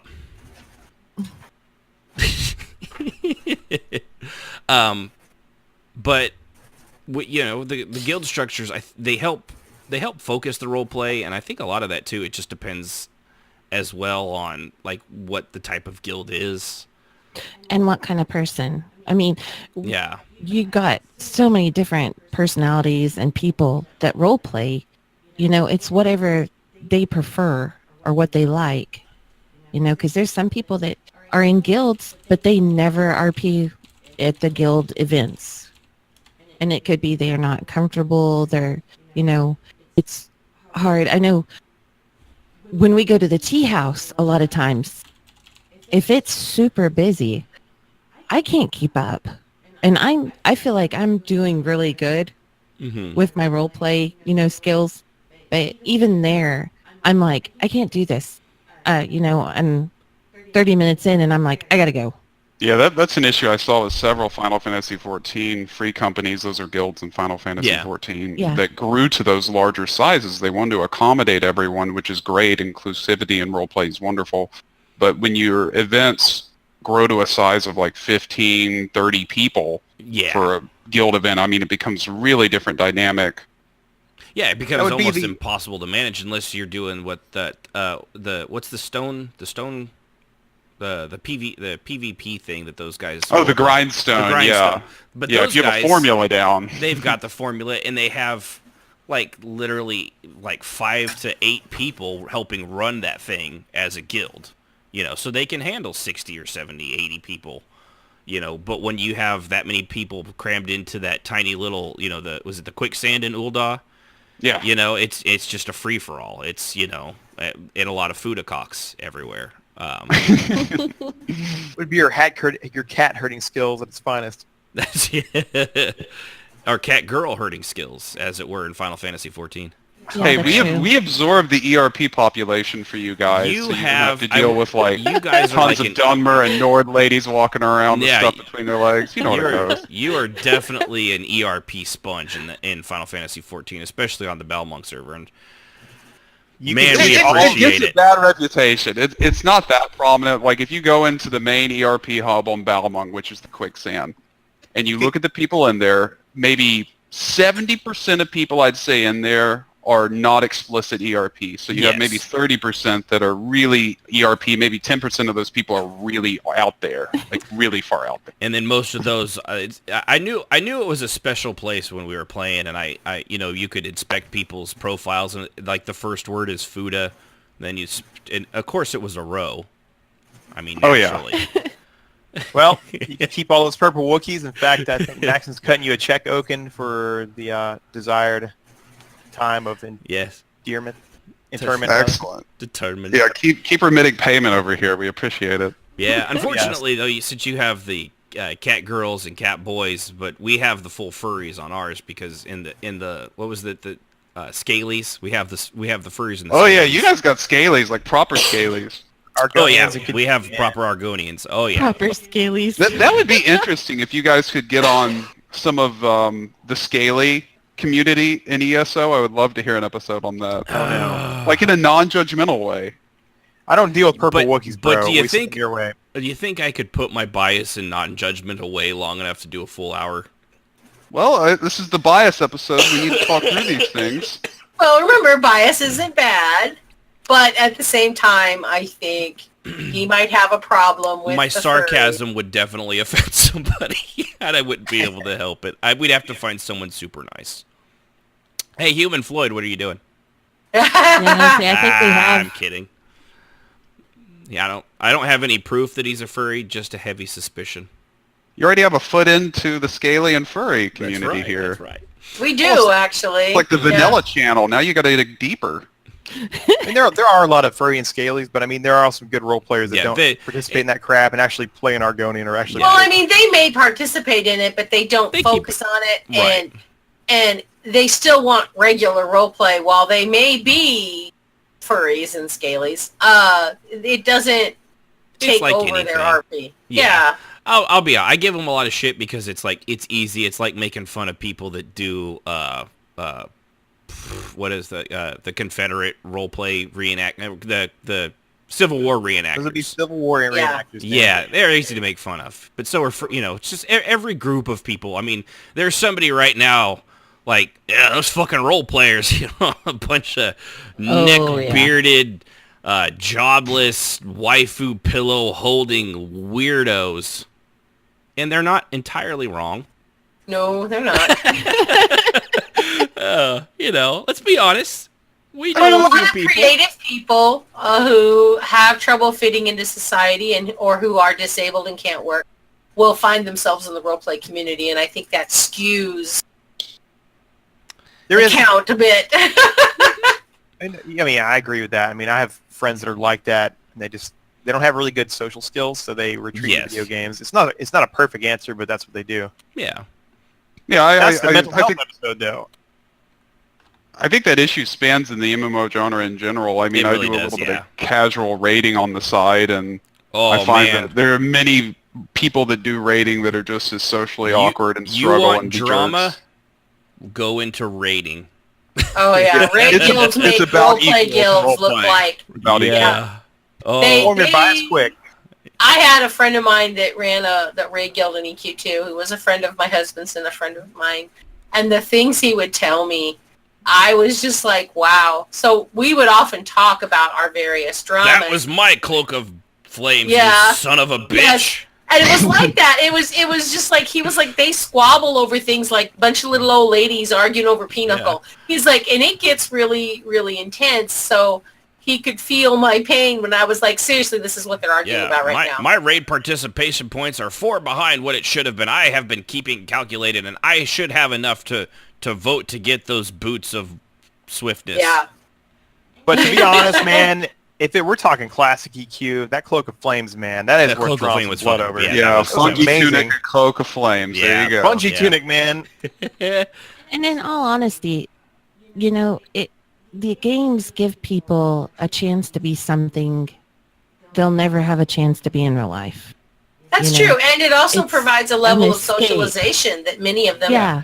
have. Well, in Like in raiding, they get to be that badass that in real life they can't be. yeah, well, I shit on. I don't shit on raiders. I just I don't have the patience for it. But the coordination, especially in things like the games like WoW, World of Warcraft and stuff, the rating in that, I mean, it's like down to the button press, especially when it comes to new stuff, and the level of coordination and wrangling that many people together and getting everybody to do exactly what they are without Leroy Jenkins running in before anyone's ready. Which happens all the time. Yeah, in Final Fantasy 14, like raiding is very much almost like playing a musical instrument. You have very specific rotations, it's very tight dynamics. Yeah, when you get towards the top, those new ones, it becomes a lot more than don't stand in the red fucking circle, you DPS moron. Yeah, definitely. I always tell my raid group that I've told them that I've roleplayed in the past. Sometimes they give me shit over it. Mm-hmm. But I'll tell them, like, doing a full, good roleplay plot, like a good one, 10 times more difficult than any raid I've ever done. Coordinating that many people, writing well, good content, it is 10 times more difficult. Keeping people from going OOC or mixing or metagaming and things like that, and making sure that they're like pulling people aside, keeping the feelings from being hurt, keeping the MI6 has less energy taken than we do trying to keep plot points out of people's hands that you know are going to metagame. You've got to handle this without hurting anybody's. Oh my God! Yeah. And see, that's why I like that approach where you like customly pick people instead of like just trying to herd yourself with the crowd. So I've got a question for you. Sorry, I don't mean to interrupt. But so do you like scripted RP or do you like open RP? I like both. I especially like open IRP and chaotic RP where I'm pulling strings and creating stories for people. Oh, yes. Yeah, I agree with that. It's I like both myself, yeah. I mean, I don't like this. And of course, when we say scripted roleplay, we're not like, all right, well, here's literally your script and here's your lines. Now just play it, puppet. Now, that's not what we're talking about. We mean like scripted as in like, hey, here's a plot point and we're going to go through it with A to D. Exactly. A to D, and what happens at B and C is up to you guys, yeah.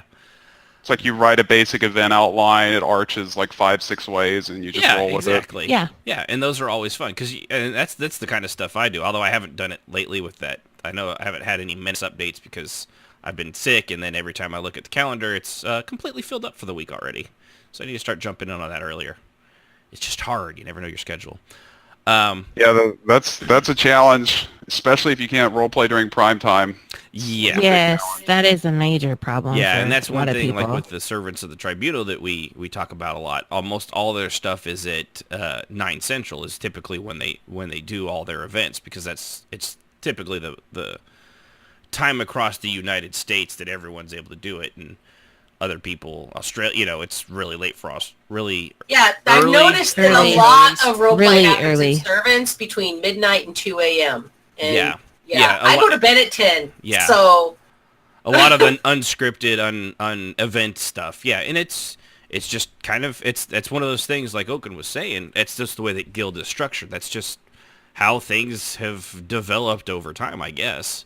But truthfully, Silver Circle was the same way. Yeah. We were a late night guild, and we didn't even really start anything till around 8 or 9 o'clock, because that would mean that was 7 Pacific. So we didn't start anything until basically people were home from work and had dinner. Yeah. On the West Coast. So that automatically would mean that was... Yeah, you start at 9 o'clock on the East Coast. It's only 6 on, California and Oregon and Washington. So it's not quite late enough. So we often had to start late, and our East Coast folks often got the short end of the stick because they had to go to bed. And yeah, and the West Coast folks might be late, but they got to stay. They came to the event late, but they got to stay for the whole thing and beyond. Right. It's the benefits of being in different time zones. Back when I, of course, didn't have a job, we were role-playing, like actively role-playing until 3 o'clock in the morning. My time. Yeah. 3, 4 o'clock. And it didn't even start winding down until 2 or 3 o'clock. Once I started working and living my life, all my RP died because that was the way my own guild was formed. Mm-hmm. I killed my RP too. Yeah. Because I know. all the people that I role-played with were night owls. That's who I had made friends with for years, for 10 years. And suddenly I didn't have that anymore. And it was hard because that was, even though I'm a very social person and my job is social work, I don't socialize with people easily. So, the college days, late nights. Yeah, you guys were my people. It was so hard when I didn't have that for a while. I'm with you now, Jazz. I got to go to bed at 10 or else, man. Yeah. Me too. 10 o'clock, I have to log off. I tell people, I have to get some sleep tonight. Sibby said it best. Sibby said it best the other night. She said, we're the old people, Eric, because we got to go to sleep at 10. It is. It sucks. But if I stay up past midnight in RP, it seems like I get in trouble, and I make stupid decisions in my RP. That's true, because we're tired and we're not thinking clearly. So it's almost like being drunk. Yeah, it is, and I try to shut it off. I don't. Midnight is the latest. Yeah. If I go past midnight, I'm gonna something bad's gonna happen, and I'm gonna end up unhappy with my RP. And then I have to deal with it, and then I'm unhappy. Yeah. That's one of the challenges with RP. It's so hard to know the stop time sometimes. As much as I always said to myself, like, I want to RP up to 3 hours. It can just go on and on sometimes. Yeah. Oh, When you start, like you said, when you start pulling those threads, man, you just unraveling you're like, I'll just unravel the sleeve, and then you've got, like, you end up with a tube top. I know it's been a good RP night when my husband comes home from his bar shift at 2 a.m., 2:30, and taps me on my shoulder, and I'll look at him for a minute and focus and go, oh shit, is it that late? Really? And I'll look at the clock. Damn it. I like to call it the Sibby's Cinderella effect. Anything past 12 starts going down, man. Not in a good way. Especially if you're not I turn into a pumpkin. On that schedule. Yeah. Well, I appreciate you calling in, Oak. Do you have anything else before I let you go? No. Thank you so much for doing the show. I really enjoy it and hope everyone has a good weekend. Well, I appreciate you calling in and glad you were able to make it. So you have a good night, bud. Take it easy. Goodbye. Appreciate Oka calling in. UTN2, RPMMORadio.com/Discord. Jump in our waiting room. Rahanar will be there to make sure your mic works and all that fun stuff. What a solid dude. And I'm not just saying that because he, jumped on the show, praised us up, sent us a payment. I mean, he's a generally good dude. Right, yeah. Yeah, he's actually one of our, one of the people that listens to the other podcast that, Limit Break Radio for Final Fantasy 14. I see him over there off and on. So going back here, with the bias, the difference, we were talking here about, for officers and guild leaders, and how it can be especially damaging if you're a guild leader officer and things like that. So when does the bias go from being an innocent thing of just liking someone else to showing favoritism, and how does that manifest, especially if, for example, if you play with your spouse like I do? Every time stuff, I'm very protective of Sib. She's my wife. I'd be a pretty shitty husband if I didn't, and I wasn't. I just can't help it. It's you mess with my family, you better have a fucking good reason for it. That's right. Especially if she ends up upset, you better have a really goddamn good reason for it. And I had to deal with that with my husband as Yeah. well, because he was the commander of the Silver Circle for a long time. Yeah. And when people would make it personal and Mm-hmm. would take it to me and call me the C word and other things, he would step in and just bear out. I mean, in capital letters, you know? Yeah. And I would hear him from in his office yelling. Had he not met you before that then? You know I love you. How dare they call her cute? That wasn't Yeah, the that's C the word C I was word. talking about. Yeah, caterpillar. She's talking about caterpillar. Uh-huh. Cucumber? No. Corpuscle. Curvaceous? Anyway, it's a word I don't like, and it tends to set me off. And he knows that. So when he sees it and he reads it and he hears it, he always bristles because two things. One, he knows I'm about to get upset. And two, he's about to have to listen to it. So he gets mad on two levels. It rhymes with punt. Yes. And I and dislike dunt. that word. And also Okay. munt. It also makes me very angry. Yeah. It's one of my least favorite words too. But yeah, you know, and I end up, you know, and I will say, you know, and like when it comes to you guys, you know, because I am an officer, or junior officer in the one guild, I of course, obviously I'm biased towards all of you because I like you. You're like family and friends and all that stuff. But All praise the Yellow. that's right. But at the same time, if you do something stupid, I've told each and every one of you, I was like, hey, you know, you kind of overstepped there. I'm not gonna do.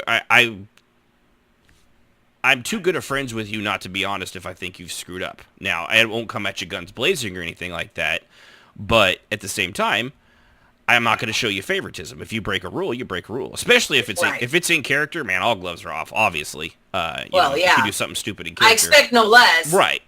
But out of character, you know, yeah. I mean, I've had it with Sib every now and then. Something happens. It's like, well, I can see where they kind of came off that way because the way you said that, they probably read it like this and like, oh, yeah. And I'm not. Yeah. I mean, I'm mostly perfect, but I still have my moments. You know, like once or twice a year, I might slip up or make a mistake, but it's pretty rare. Okay, here's one Yunfei has, and she's not salty about it at all. Yunfei says it becomes a problem if someone has plans with you and then they ditch you for spontaneous ERP. And Boy, that happens a lot. it's only been 10 years, and she says she is absolutely not salty about it at all. She is completely not angry about that.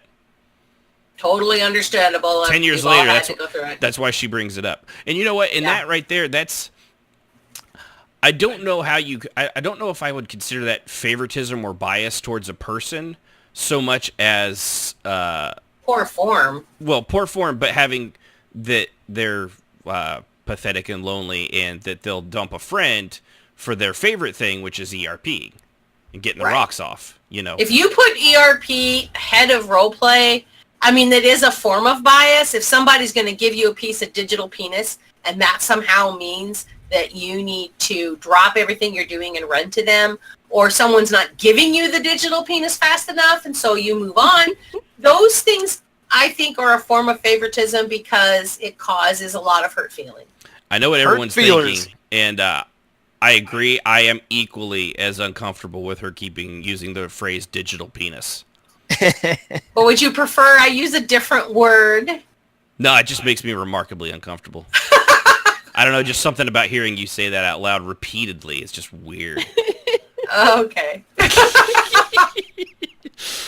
No, you're right. I would have said digital ass, because that, I mean, how dare you assume their gender? What if they're lesbians? Oh, sticky pogo, bro. That's true. Sticky pogo comes under any gender. Sticky pogo.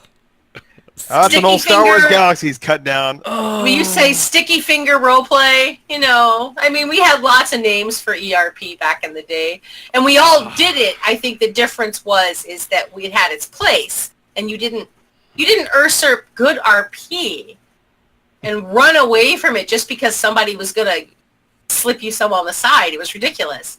And that is particularly hurtful when you've spent years RPing with someone and they're just like, well, you know, I'm not getting it, and I really thought I would by now, so tell you what, I'm just going to kill off this character, and...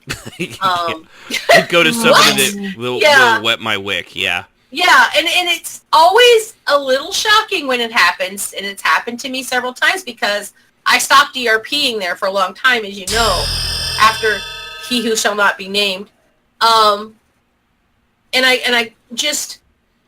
I couldn't do it anymore because there were just too many people who couldn't separate real life and fantasy. It's a good way to separate role players from ERP hounds. Yes, it is. And so I stopped, and I just faded to black and stopped focusing on it at all, because even though I find it a lot of fun and I find it a very important aspect of my character's life, because who you have sex with and how you have sex, or if you don't have sex, is all part of your personality, and it's an important part of who you are. So I really feel that Xing it out would make your character less three-dimensional. But at the same time, if that's all people do... You're not even two-dimensional at that point. You're not even two-dimensional. You're just a walking penis or a walking... And what's the point? You're not really a person. You're just creating... You're not role-playing. You're just doing cyber sex, yeah. You're just creating role play so that you can get your wick off, and whatever that is, whether you're male or female, I just think it's silly. It's an easy bias for the lure of that crap. I mean, I think it's more. Yeah, I wouldn't use bias. I would use favoritism. It's plain and simple. It's not even about the favoritism. person. It's just the fact that they found somebody else that's willing to do it, and when you dump a friend in something that you already had pre-planned for some digital piece of ass that just came up, this just happened to log in, you're just being a shitty friend. And honestly, after that, you pretty much know their colors, Yeah. It's something that when they show that, it's, you know where you now stand in the ranking order with that individual. Yeah. And I really think that you need to think long and hard if you want to really continue role-playing with them. And that point right there is how you can tell if someone's a serious role player or not, period. If they show that kind of favoritism, you need to think long and hard, because that's what separates actual role players, because as you know, I get a lot of hate about this. I don't consider ERP to be role play. Yeah. It's fun. It's a thing to do over here, but it's not role play. On that note, if you do run an experiment, for instance, I quit doing everything, fade to black, like Jazz said. The problem people in your role play will freaking vanish overnight. Yeah, and it was really hard when it happened to me too. Is that I was like, because I was who was I talking to? It might even have been Drefe over here. I had said that I could walk away from this and I'll keep all of my RP, and the only RP that I kept was him. Everyone else went whoosh, gone, and I was just like, it was holy the Wile E. cow. Coyote little. It was the hairpins outline in of the the air. wall, and it was just like, wow, because I was really hurt by that, because I had no idea that the people that were in my life at the time were that shallow. That they weren't really friends. It was just it literally was just it was typing out porn. I was just helping them rub one out. Right. Period. That's all I was doing. And once I wouldn't do that anymore, they were like, well, I'll see you later. Choo! Yeah, so I got rid of my problem child. It works like a charm. Yeah. And can I just say, if you do that, please reconsider, because some of these people you make friends with in your RP, you're, all they have. You're who they socialize with throughout their day, because, they might not be able to socialize with people outside. Yeah. They have a very limited social skills. Can really hurt their feelings. So if you do stuff like that, please reconsider and don't, Yeah, check out your own life. I don't know if you you've heard of it, but you don't want to hurt people. Yeah, sometimes it really hurts people. Yeah, go to the Reddit or something and go get that Kick app. You can find plenty of people if all you want to do is cyber sex digitally and thing. But if you're going to come to an MMO and do it, and that's it, like I have no problem with people that do it, and that's part of it's just when instead of fading to black, they like interactive porn. But there's nothing wrong with that. But everything else around there, they're still a solid role player. They still do stories. They still do events. They're still that's perfectly fine. But the only one problems I have, people have a problem with that is like that. That's literally the one and only thing that they're after, and it's boring to me. I have nothing because I don't do that. So, and all I've ever seen is it hurt everybody that does it around me and cause more problems than any other one thing in there, because it really is that's your the favorite source thing of a to lot do. of drama. Yeah. Something to expand on our ERP episode. That's right. Yes, definitely. So going along here, one of the things too, like we said earlier too, is and this is largely for the officers and things like that.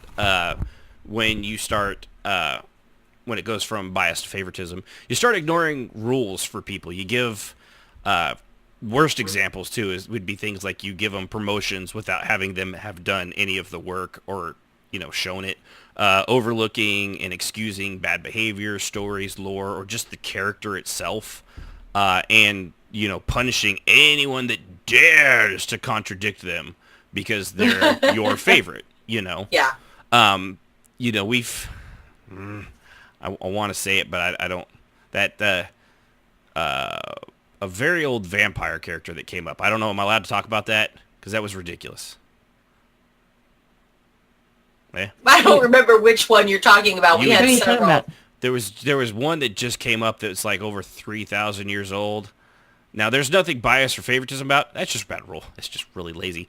I don't know. Well, I mean, in this game, there is lore to support it. I think my point is that in this game, you don't have to be a 35-year-old 100-year-old vampire in order to actually make being a yourself 35-year-old vampire would be a 3,500. I know, but a 35-year-old vampire would be a welcome change of pace. No kidding. I mean, I understood, and I talked to the person. They were dead on their lore. I made sure I'm new to this game. Yeah. And when somebody tells me they're a 3,000-year-old vampire, I start getting flashbacks. You go to EQ2 where they're only allowed to be like 1,000 or whatever it was. 2,000. Did your eyes start twitching? Yes, I was just like twitch. So I sent them a tell because at first I was like, I'm not going to say anything. No, I have to. So I'll be honest, mostly it's just because most of the people that do that are in their 20s and stuff like that. You don't have the experience very likely to pull it off, and it's going to end up being awful. That is primarily the biggest thing, is if you're going to be a really, really old creature of any kind, whether it's a vampire, a werewolf, an elf, a necromancer, it really doesn't matter.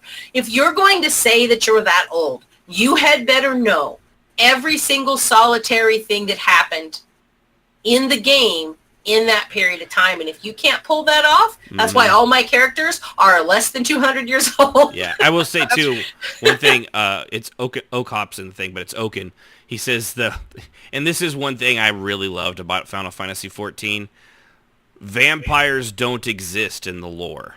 That was so refreshing. Neither that really do was. werewolves. Nope. Yeah, I really like that. They do have the sexy cat girls and cat boys. No, I'll put up with. At least they're easy to look at, I guess, but they're not a vampire. That's where my bias comes in. These people, and they show themselves to be purple Wookiees when they have to be a vampire and they have to be so old, and they don't act like it. It's like, dude, come on, man. Yeah, like I'm not gonna take you serious at all. Like I don't not Triton. Tilder. He was an old vampire, but he did it. It was believable. He acted like a grumpy old man who really just wanted everyone to die. Bored with everything. Yeah. Yes, he was awesome. And we need more Louis and less as many Lestats in the roleplay community. Yeah, I think. Yeah. But and I don't actually mind roleplayer and werewolf roleplay. It's just the reason I don't like it is because it's 99% of the time just done horribly bad. And yes, I think that's fair. I think most people that play vampires, and it's my personal view, that we have. You might play one, and I'm sure it's fantastic the way you do it. So, to anybody that might be listening that plays a role player or vampire or a werewolf, I'm sure I have to say that we have quite a collection within our guild that do a very good job, including our recent 3,000-year-old vampire we met. It just made me twitch personally for the reasons because of where I come from, and that most of the time when someone's playing a really old vampire, I will say they have a uphill battle with me. Yes. It is going to And be they do with long me and as arduous, well. filled with Sisyphus-like rocks and boulders. Where they'll come at you once, and then Sisyphus is going to actually push the boulder up the other side and push it at you again. It's that kind of an uphill battle with me. So just, I don't really have a lot of patience for anything. I'm just old and cranky.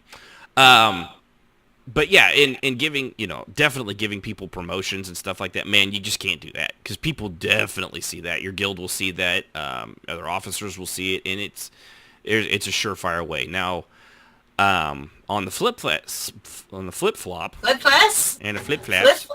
Have another drink, baby. Have another drink. I've only had like a single beer tonight. It's been a rough week. I've been going to bed at like 10:30. Like last night it was 10:30, and I was like, and that was only because I had already fallen asleep at like 9:30 in my chair. Yeah, dang, then man. you say he come in there and start snorting in my ear, and I was like, oh no, you don't. Hey, you didn't complain about the cuddling, just the part No, where I love started the sawing cuddling, in but your I ear. was like, it's like you gotta roll over, man. Boy, that sounds familiar. I love him. I snoring. Yeah. Our walls rattle. My husband Yeah. is just... The only reason I don't snore is because I have a CPAP. So Yeah. I don't snore. I breathe heavy. no, Wait I a minute. snore. Sibby's has a Vader mask? Oh, that's She awesome. does. do. Oh yeah. Yeah. I knew It's it the was only Darth reason I Sibby's snore. all along. I don't snore. She used to though.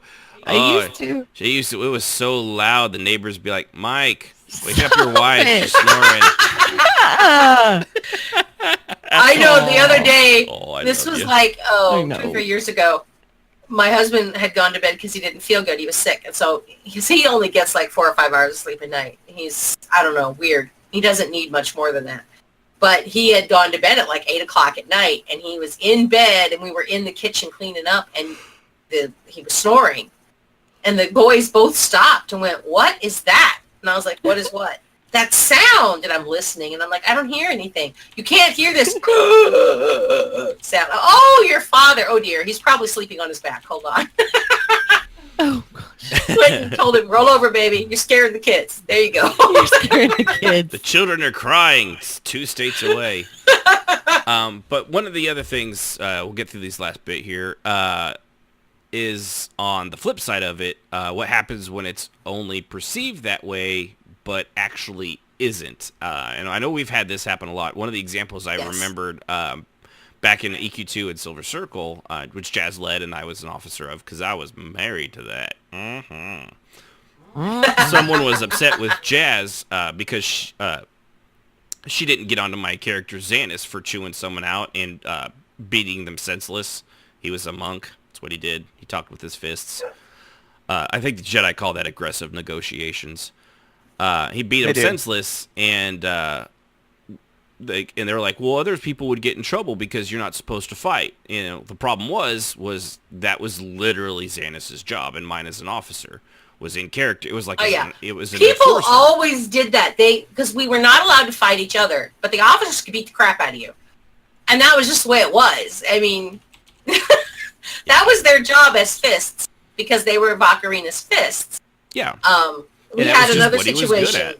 Yeah, that one of the guys got in Vaka's face, I see, and pushed her and reached his hand back to hit her. And she was like, "If you finish that thought, you need to understand that you will regret it."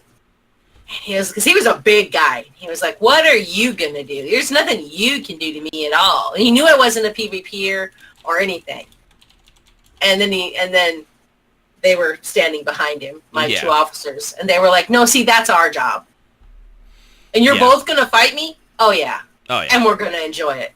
Yeah. So it was, but, Sealy, Vaka was biased. I mean, she was. And she was definitely even had her favorites, I see. Well, yeah. She didn't even hide it. They'd be like, "You let him do that. Why not this person? Because I don't like you." Yeah. And I like them a lot. But Sealy, we kept it really yeah. fair. Yeah. And people would accuse me because we had a rule where if the officers did something wrong, I would not correct them in front of everybody unless their transgression happened in front of everybody. And it had to be stopped right then and there, yeah. Right. Unless I had to step in at that moment and do something and say something to OC. It was all done off, away from the eyes. We had an officer channel for a reason. Mm-hmm. And more than once I was like, knock it off. We would have arguments in OOC about it for the officers channel. But I never did it in front of anybody, which gave a lot of people the idea that the officers were never corrected. Yeah, and it was in character. It wasn't done then and there. It was done after the fact when she'd basically pull them by their ear and say, "What the fuck is wrong with you?" And she would too, but she was always sweetness and light to her officers in front of her people. So she didn't cut them down, and she would say, "Oh, I like them better than I like you." But as soon as we got into the other room where they couldn't hear, I was like, "Don't you ever put me in that position again." Yeah. So. And I had the same kind of behavior for my officers in the sense that if I needed to talk to you, I wasn't going to do it in front of everybody unless you gave me no choice. And this led to a lot of people thinking that the officers got away with murder. Right. And they didn't. They suffered my wrath, and they would always laugh. And people would say, "Well, Vakken never yells at you guys, OOC." And they'd be like, "That's funny." Yeah, that's funny. But yeah, we had a lot of that, and I would just keep hammering at the fact that you don't see what happens off screen. Yeah. Yeah, that's the thing, especially if, office, for the most part, most guilds, the officers and the guild leader actually do quite a bit to keep, especially if it's a large, successful guild and they've got, people coming in and out and everything like that. It's a treadmill. It's always moving behind the scenes. And just because you don't see it before you, often there's a reason for that. It's because it's being done behind the scenes, because doing it in front of everybody, it lessens. Well, it cuts down the everything. officers' integrity. It makes them look belittled. And everybody makes mistakes. Right. So, it's just not. It's not something you wouldn't want it you called do. out in front. Nobody wants your mistake. If you make a mistake, an honest mistake or a misstep, you don't want it called out in front of everybody every single time, any more than any officer, and nobody wants that, really. And sometimes it does have to be done, but that's if I did never attack anybody, even pulling them aside and saying this was a mistake. I would do that privately. Mm-hmm. I tried very hard not to embarrass people, OOC, because I felt that was. It broke down guild communication, and it wasn't helpful. Yeah, and that's where and with a lot of that stuff, like we've said before too, perception is often reality for that person, but just because that's their perception, it doesn't make it that's the actual reality of it, and it's why officers have to really police themselves to make sure that they and the others' bias doesn't turn into favoritism, because when that happens, especially on a large scale in the upper ranks, it's the trickle-down economics kind of effect. It's the trickle-down role-play effect. I guess that's one quote coin here, that when the bias starts to show there, it seeps into every little crack like expanding foam, yes, and then and everything cracks apart. And I think we only lost a few officers over that 10-year period there. I actually had to... Well. Huh? So drama has that trickle-down effect as well. It expands everything. You have to nip drama in the bud, or it will just keep growing in the background. Mm-hmm. And a lot of times... Because they never talk to officers first. They talk to each other first and bitch and moan before they ever come to officers. Yeah. By the time you've heard about it, it's already been going for a little while. It's no longer a grass fire. It's fucking Yosemite National Park just burning to the ground. And right, and you have to it's a super volcano, and now 2/3 of America is unlivable. Yeah, so you have to move quick and usually be pretty harsh in the process. Yeah. So we're kind of starting to wrap up here. Often it's not even done this, like the switching over and having all this stuff. I mean, how many people are like, I wonder if I am showing favoritism towards this person I have enjoyed role-playing with a great deal. I should contemplate this over a hot tub bath in a glass of wine. If you're honest, you do have a bias amongst your friends versus the other Right. guildmates. Some more But if so as than long others. as it doesn't turn into favoritism, Right. And That's true. nobody really, like I said, it's just nobody's like, interesting. I should look at that with a little bit more self-introspection. You know, Can I it's add not how one people little think. point before we close up? Absolutely not. I'm going to anyway. Oh, okay. I'm glad you asked insincerely. Well, What's up? you forced me to, okay? No, also, it can be the character you make. And I'm going to use Bargnar as an example. Because Bargnar was annoying. And yes, a lot of people didn't like him. And so it could be the character you make, you know, Mm-hmm. you may feel like they don't like you, but it could just be the character. Oh yeah, I know about half people loved Bargnar, half people hated Bargnar. He was a dwarf. Yeah. That was the entire. So you have it to- wasn't the intent. It just I made a character, and what happened happened. Yeah, I was fine and with you it. have to realize that whenever you're creating your character, you have to realize, okay, are people going to hate this character and not like them, you know, or are they going to love him? And it's, you know, Yeah. you just it's another aspect to think of whenever you're in the bias Yeah, because not situation. it's like Strafei, you're Rengots. Not everybody liked Rengots. Very few people, no. in fact, liked Rengots. I didn't like Rengots. Yeah, My He was character, designed for no one to like him. That's the thing. yeah, yeah, But it was just unfortunate that Vaca was just like him. you're adorable. Wow. Pinchy those cheeks. Old school Dark Elves would get along with him well, but Yeah. anybody else, they would hate his guts, and that was kind of the point. He Yeah. was a devotee to Enderrook, which is the god of hate. Yeah. So, Yeah. but you Hey, know, Gormal, but see, people with the same thing as Bargnar. Gormal got along well with Bargnar, but no one at first liked Gormal until they got to know Gormal, and they're like, "You're a freaking party animal." Yeah. Gormal's like, "Oh yeah, come over to the barbecue. We'll Yeah, be and- serving your toast." Yeah. And Bargnar was the same way. He was silly and he was over the top, but he was also dwarf. But he was also thoughtful and but Yeah. it's just something else Ill-tempered. to consider whenever you're creating your No, I characters. agree. And, yeah, yeah. I wanted to throw that Not out all there. characters. Try to remember that if you're making a character that's going, and this is something every time we had somebody that, she makes a good point, so I'm going to say this. Whenever you make a character that is a bad guy, and some people like making bad guys, but they don't like their guy to be hated. I don't understand this, Yeah, but you I know can't- that it's a you can't thing. have it both ways with that one. You yeah. can't do that. And we would get people in who were like, "Rawr, I am an evil man. Why don't you like me?" I just slapped a baby before I came in here. Anybody else impressed? Anybody? Yeah. And it's just What do you like, mean I'm a if you're- monster? Yeah, and they would get upset about that. And that was one thing when Tilder joined us way back when he first joined us. I told him, I said,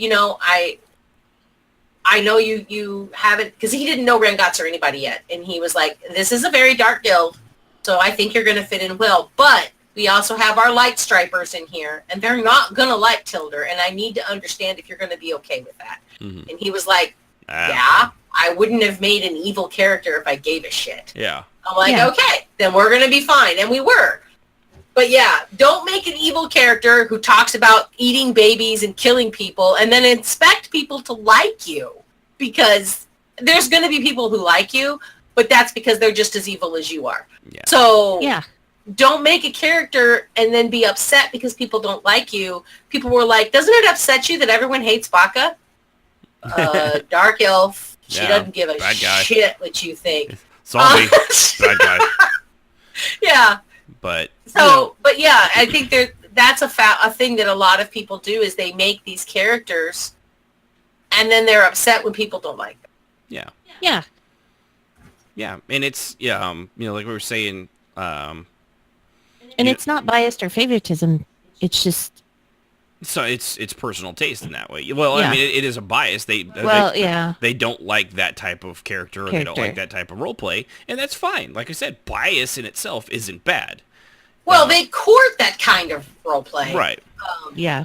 Yeah. Well, I mean, for people that for people that didn't like Rengots, and that was perfectly fine, or they didn't like. Oh, Bargnar. yeah. I didn't have a problem with that. As long as you kept it a character, you could badmouth and bash him all you wanted. It was perfectly acceptable. That was Yeah, exactly. Yeah, it's fine. Don't be upset. If he he tries to punch you in the nuts, but it may happen, especially if he's drinking. If he slobbers on you, whatever. If your name was Xanis,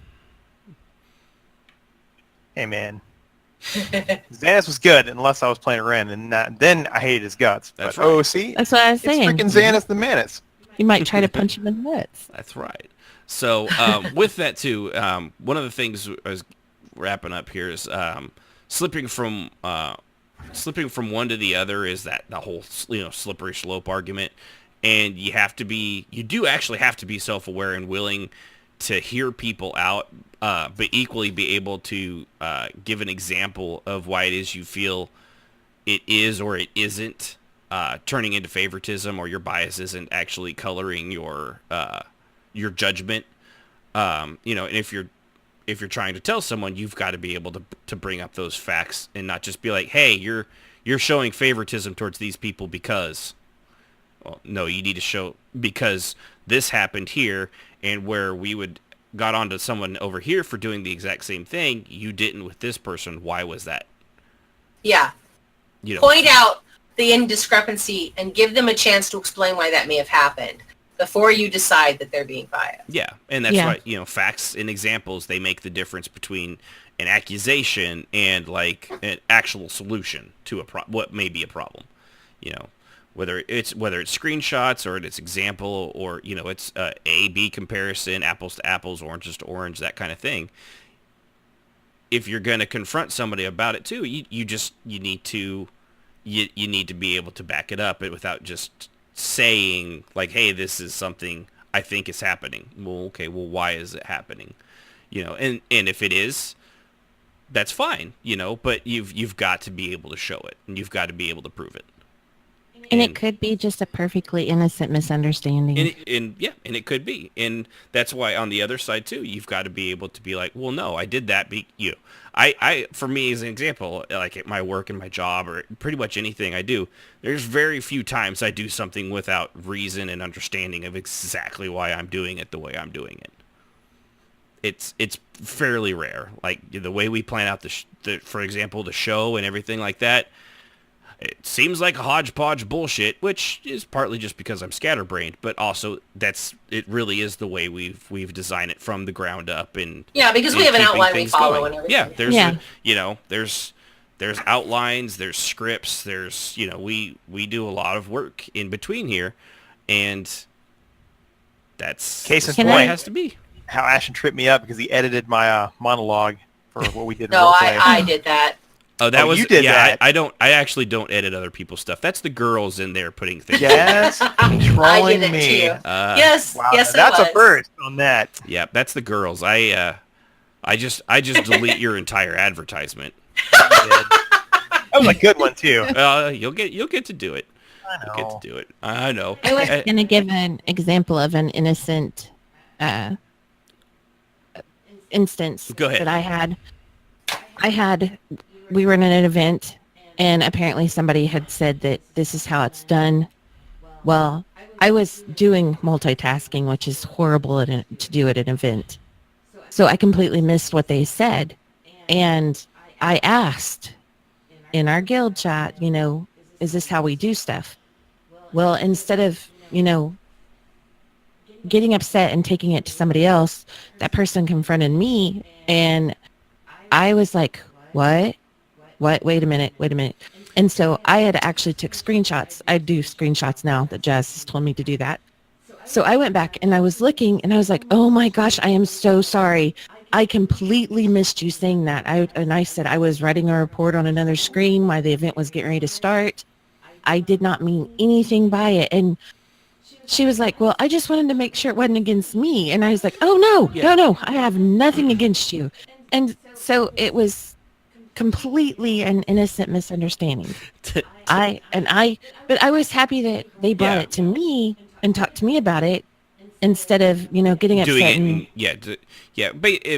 To help with the convoluted story, basically someone said, hey, this is the stance we all need to be taking, like / pray. And she was doing the other thing. It scrolled up. She missed that. And she was like, oh, hey, do we do / pray to do this? And because of the way it looked to the person that had said it originally, it's like you could see why they would be that like, oh, they're slamming me, or they're clearly not, they're being sarcastic, which it wasn't sarcastic. It was just lack of attention, in fucking chat scroll, right? Yeah, And that's- especially at events. Yeah, and so instead of being like, hey, as I said earlier, they brought it. Tells like, hey, I already said that. Is everything okay? And they're like, oh no, I just missed it. It was so completely innocent, and that's the way you do those kinds of things. And we were both perfectly fine. We actually started chatting afterwards. Just chatting. And that's how you avoid some. It could have been a big blowout over literally like chat scroll, like because of chat scroll, but it wasn't because they handled it correctly the way it should have been. Yeah, and I was super happy that she brought it to my attention. I was like, I did not mean to slight you. If I did, I'm so sorry, because I wouldn't intentionally do that to anybody. Nah, you don't have that kind of time on your hands. Oh, I try not to be that way. So, all right. Excuse me. All right. So, well, with that, think that about does it. Think we'll wrap this up. Everyone good? Everyone's good. All right. I think so. Okay. Well, I appreciate everybody tuning in here, RPMMORadio. Of course, you can chat with us over at rpmmradio.com/Discord during the week. Do you guys have any show ideas or anything? We're not to the Mike Rowe Dirty Jobs thing where we're only going off of what you guys suggest, but we're still more than willing to talk about if there's certain subjects or topics you guys want to hear us go over, or if you've got anything in your role play that you want some advice on, things like that. We're perfectly willing to take it and see what we can do to help. We've got some really good topics from you guys. Yep, we've had a lot of good topics from the but listener feedback and things like that. Yeah. Just the discussion on the Discord channel, you guys might go into discussion and we'll pick up a topic off of it. Mm-hmm. It does happen. So go ahead, like I said, go ahead and check us out over there. You can, again, always see us twitch.tv/RPMMORadio every Saturday, 7 Central Time if you want to listen to us live, if you're able to, if your job allows, like Oaken did. If you want to call in during the show next week, you can do that as well. No idea what we're going to go over. We'll figure it out later. So with that, I appreciate every single one of you. I appreciate all our donors. Appreciate our caller, Oaken. I'm Ash and Phoenix. And, of course, big shout-out to Jazz, Sib, Strafe, and our call screener, Rohanar and Yunfei. Appreciate you guys always and all the hard work you guys put into this. So with that, tune in next time when I finally explain my bias against halflings. Or will Bye, he? guys. Or do good night, I? everybody. Next time on RPMMO Radio. Good night, everybody.